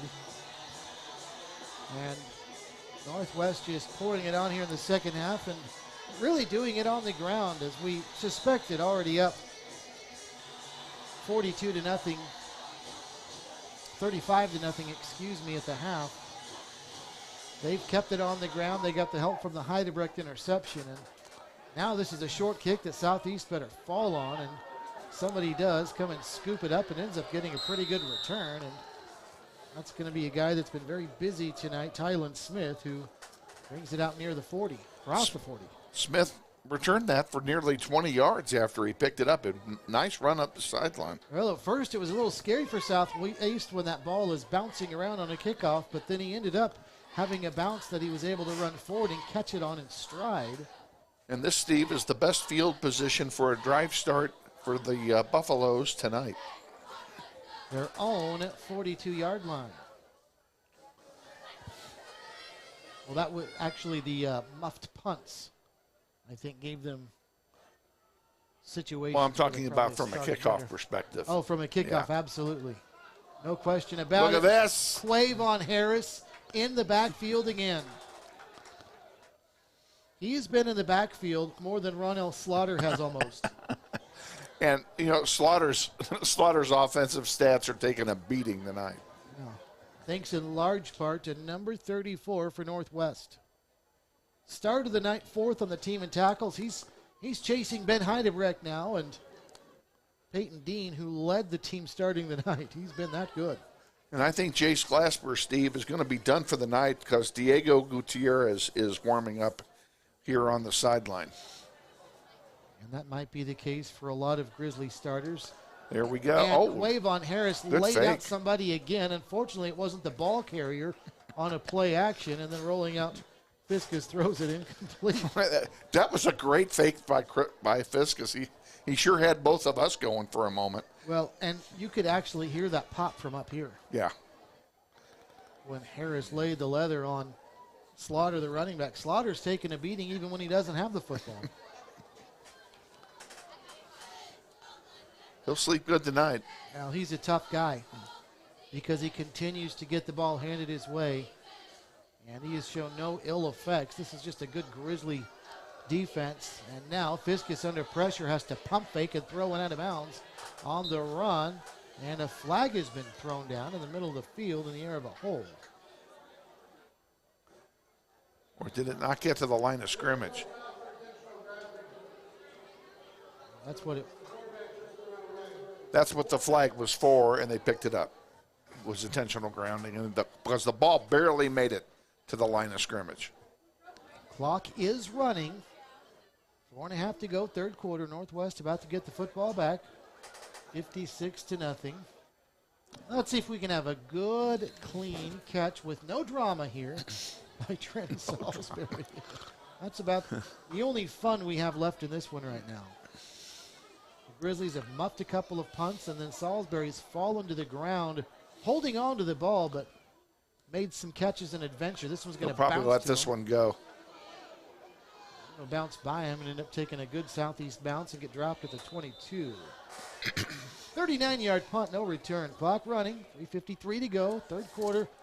Northwest with a football now, 1st and 10. And here comes the offense that does not include Jace Glasper, as Kevin pointed out. Diego Gutierrez will play quarterback for the Grizzlies, 5'10", 175-pound junior. Actually, the Grizzlies are not even going to go with Gutierrez. They're going to bring in another quarterback. They bring the freshman in? Yep, I believe that is. We saw him earlier Grant this season. Myers, Grant Myers. Well, he was the one playing catch with Gutierrez down here on the sideline. We saw him play plenty at South in that game we alluded to earlier. Now we've got. And he looked good. He did. He looked really good in that game. Ran the zone read well, to my recollection. And threw well. He threw some passes in that game, and he had good ball management. And he's going to run it here. And look at this. Open space for Myers across the 30, 35 to the 36. He'll pick up a 4 points insurance first down. An 11-yard pickup for the freshman, Grant Myers. Good zone read. He almost pitched it, decided to keep it. That was the right decision. This time he will hand it off, and this is going to be running play for Jericho Moore. And I think Moore's got a first down here, Steve. He's going to be about a yard shy at the 44-yard line. I don't like the second spot. down and a yard. And it's going to be Deuce this time, right up the middle. Look at that speed into Southeast territory. Inside the 45, down to the 44. From one 44 to the other, that's 12 yards and a first down. 4 points insurance sponsors your Grizzly first downs. 9460721. Jericho Moore starts left, now cuts back the other way, and the ball squirts out. There's a scramble for it, and Southeast has come up with it. So Jericho Moore coughs it up, and coming up with it was big Malachi Williams. That 345-pound nose tackle recovers the fumble. So the first turnover of the game for Northwest on offense. They've had a couple of muffs on special teams. The offense coughs it up now.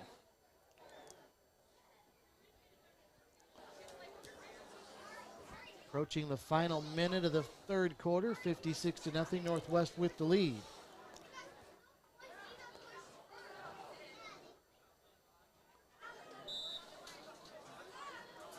Have an interesting development in the Junction City South game. I'm almost afraid to ask. This is interesting. Get to it after this play. Fisk is out of the pistol formation with Slaughter behind him. It's going to be a toss right side. Actually, this is Tylen Smith, and Smith has room down the far sideline. He's got a first down, but I think this one will be coming back. A flag has been dropped at the 44. All right. Junction City 21, South 18, with still 7:20 left in the game. So they went for two again and didn't make it.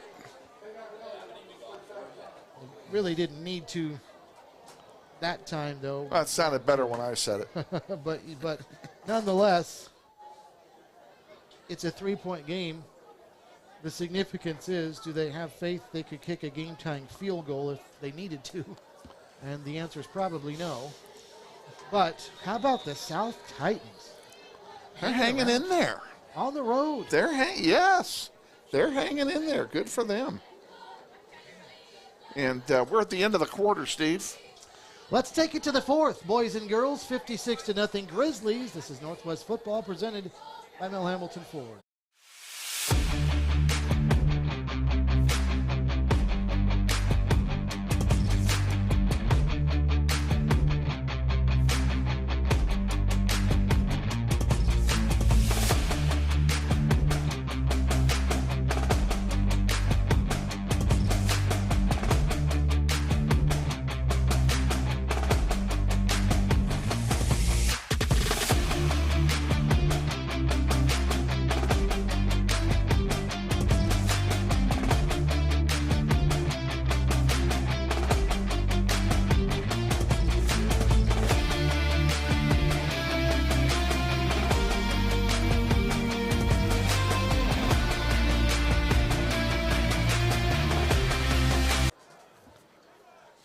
Welcome back as we start the fourth quarter. The only suspense left is can the Southeast Buffaloes score tonight?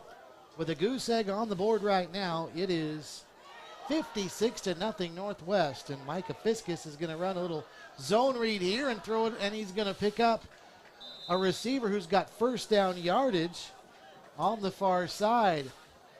Levi Hennis is the 5'9" sophomore receiver. Actually, that was 1st and 20. I beg your pardon. He'll pick up 15 of it. Second down and 5.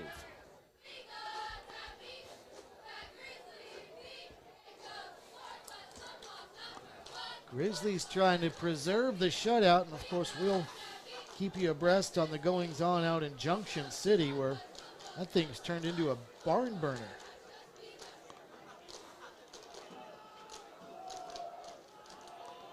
Running play here is going to, no surprise, lose a yard. Back to the 49-yard line it goes.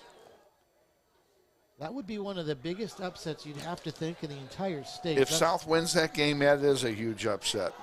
You're right. That is a 5 seed and a 12 seed. And a 12 seed that has really struggled this year. South is knocking on the door of catching Junction City at last check. Down by 3 with over 7 minutes still left in the game.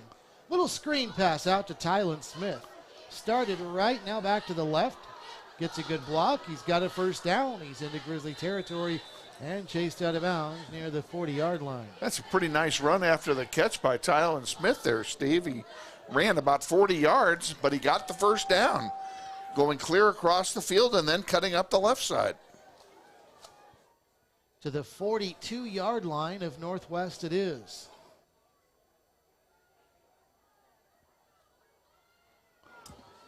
First down and 10 for Southeast. Under 10 minutes left in the game.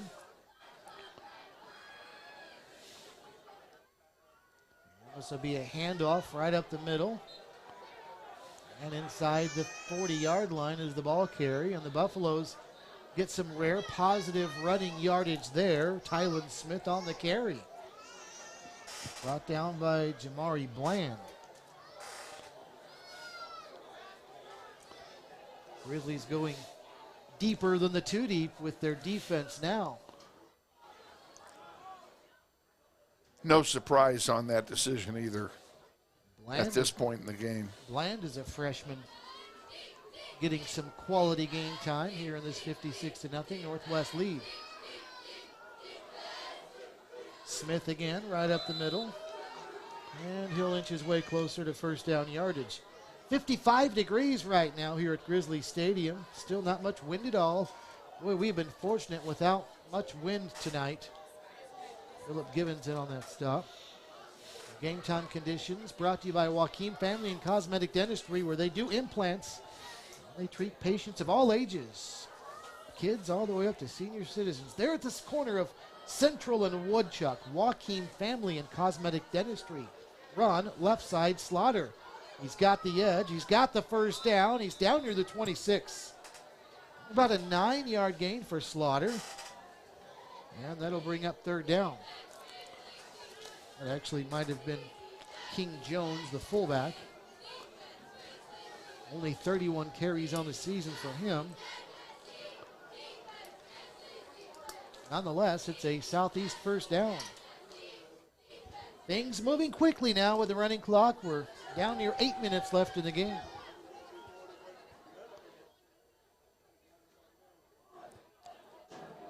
Southeast will go with a 2-man backfield here. And Fiskus will look to the right side. He'll throw man wide open, and the pass is underthrown. Oh, he had that same receiver we've talked about, Carlos Porter, who's had a busy night, finally opened downfield. He hadn't had that much, and Porter was there, but the pass was short. He's thrown so many good balls, Fiskus has tonight, and they've either been caught out of bounds or caught in the air, and then we had a push out earlier, if you'll recall. Now he throws one to a receiver that's wide open, and he can't get it to him. And he's also done a good job of leading his receivers. He hasn't left a lot short. When he's missed, it's been long, and that one was well short. It could have been 6. and the first score of the night for Southeast. They'll try it again. Nothing doing here. Grizzlies read that one well defensively. King Jones on the carry again, but he was dragged down immediately. And it'll be third down at about 9.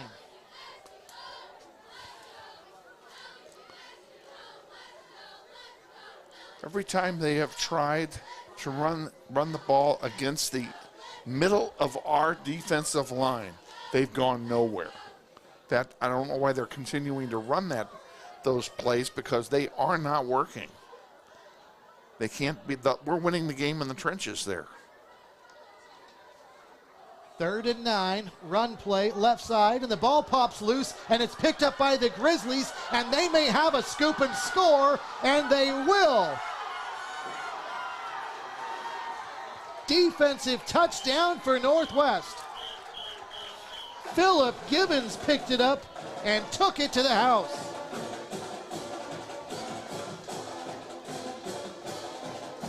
Well, that was a surprise. Not only do the Grizzlies preserve the shutout, but their defense gets a score as well to go up 62-0.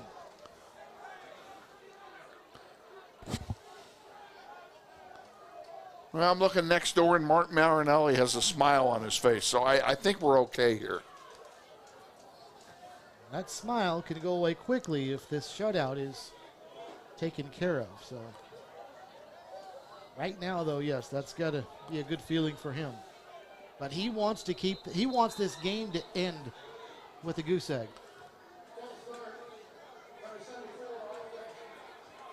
Well, there's a pre-snap penalty, false start. Kevin, you have an interesting development. Trey Birch is attempting this extra point. He sure is. Well, this ought to be an adventure. Let's see what happens here. Well, there you go. Hopefully Tyler Smalley's okay, especially after seeing that. I don't think Tyler Smalley's job is in jeopardy tonight. 62-0 Grizzlies. Let's take a timeout. We're in the fourth quarter. Grizzly football presented by Mel Hamilton Ford.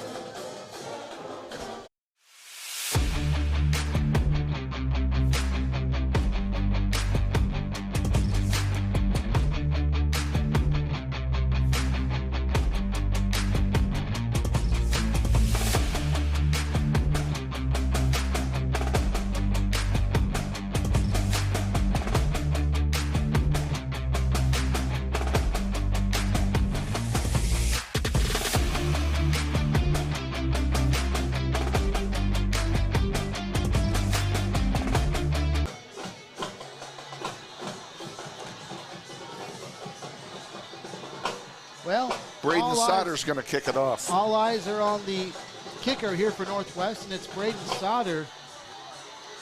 Hopefully Tyler Smalley is okay, because he did not attempt that extra point. He's not kicking it off here.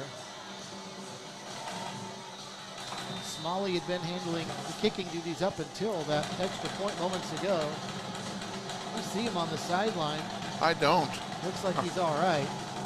Oh, yeah, there he is down there by the coaches. Yeah, he's fine.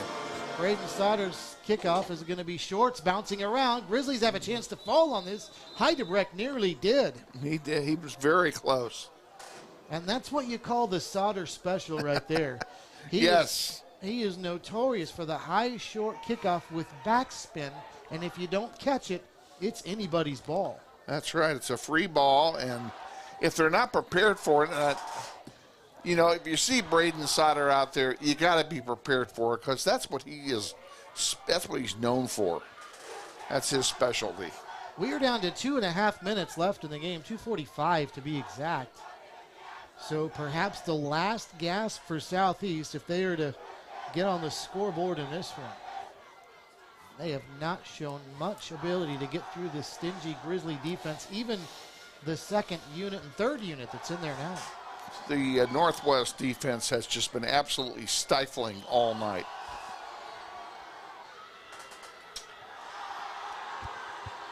This is going to be a backup quarterback, Dimitri Evans, for Southeast, and he lost the ball, and Ended up he got tackled after he recovered it out of bounds. A couple of the Grizzlies on the sidelines were celebrating, thinking we'd gotten another fumble recovery, but the ball was out of bounds first. Northwest has not pitched a shutout this season. The closest they've come was back on September the 2nd, September the 9th against Heights, 52-6. That's the closest they've been to a shutout this year. And you know, in that game and in the South game, when they scored 8 points, those are both touchdowns on long plays, not long drives. They were just plays where the defense fell apart. Evans has the snap started right. Actually, this is Tylen Smith. He's going to run left. Try to go back to the right. He's going to get clobbered, too. Kevin, these two teams, of course, did not meet in the regular season this year. They did last year. Northwest won the game by the score of 67-6. So that means the last two times these two teams have played, the combined score is 129-6. Unbelievable. That's kind of what you call domination. That is domination, no question about it. And, you know, not to take anything lightly, because I'm not. They've got a couple things to work on before that Junction City game this weekend. Low snap, and that's going to throw the timing off on this one, and Southeast will lose yardage on that play. And that also was probably the last play of the game. Southeast doesn't have to snap it again.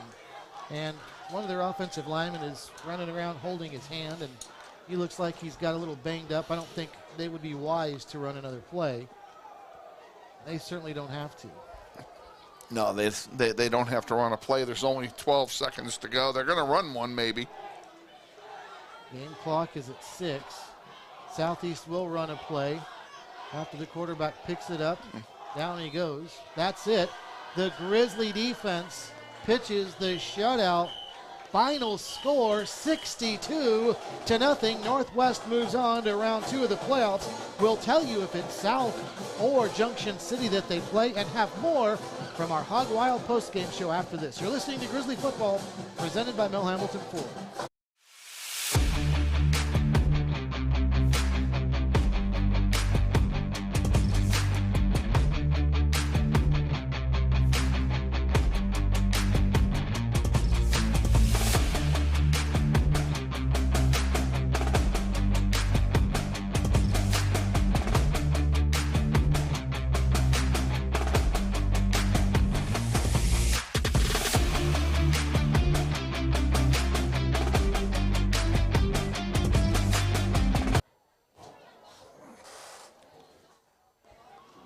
Welcome back to Grizzly Stadium. It's a final. Northwest 62, the Southeast Golden Buffalo nothing.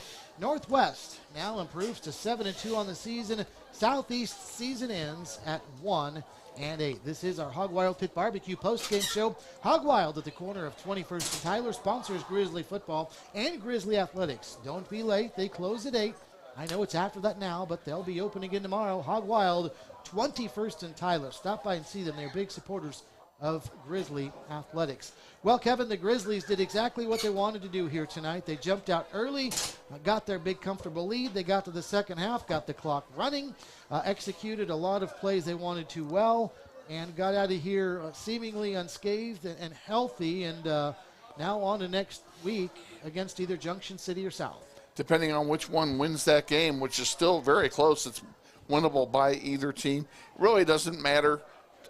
As far as I'm concerned, I don't think if they play like they played tonight, it doesn't matter which one of those teams wins that game tonight and comes here next week. At last check, Junction City was leading, but only by 3, 21-18, and that game still had 7 minutes left in it.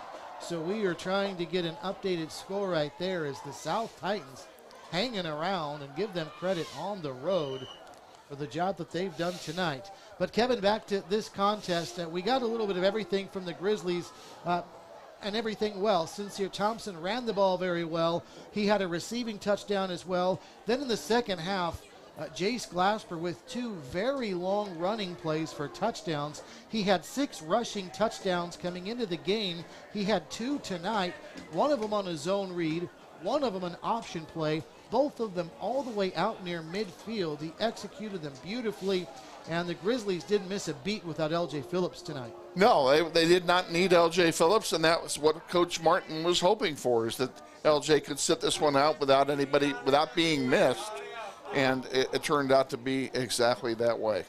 So do the Grizzlies take on South, or will they take on Junction City next week? We'll keep trying to get updates on that latest score. One thing I can tell you, because we're not going to know the final of that probably before we go off air, whichever team it is, you and I are going to be in this room. It will be a home game for the Grizzlies next week, no matter what. And assuming that Manhattan wins tonight and next week, which they certainly think that they should, the Grizzlies in 2 weeks could very well be up in Manhattan again to take on that tough Indians team. But first things first, next week, either Junction City or South. Gotta right win here. next week. Well, it's time now for our Gem of the Game, brought to you by Christopher Daniels Watch and Jewelry Repair. Christopher Daniels is located at the corner of Central and Tyler, right next to Jimmy's Egg. Christopher Daniels Watch and Jewelry Repair sponsors our Gem of the Game. And Kevin, when you score 62 points, your offense provided plenty of opportunities. I was a big fan of the pass, though, to Sincere Thompson, who has not had a lot of receiving opportunities this season to get to the end zone. In fact, that long pass play Thompson had in the first half was his first receiving touchdown of the season. His 10th catch of the year is all. The Grizzlies have good backs out of the backfield to catch the ball. L.J. Phillips is another one. But that beautiful play from Glasper to Thompson, I think, is our gem of the game. No question about it. That was mine as well. Now it's time for our player of the game, brought to you by Seneca Bowl. Seneca Bowl, 1909 South Seneca. They've got Cosmic Bowling tonight, 10 o'clock. Seneca Bowl, they do it on Fridays and Saturday night. And I think we may have to go right back to Sincere Thompson, because he had touchdowns through the air. He had touchdowns on the ground. Honorable mention goes to Jace Glasper, who did the same. He had those 2 long touchdown runs. But Thompson was kind of the workhorse on the ground tonight in the absence of L.J. Phillips, and he filled in admirably, as we knew he would. He gets plenty of carries when Phillips is even healthy, but great job by L.J. Phillips tonight.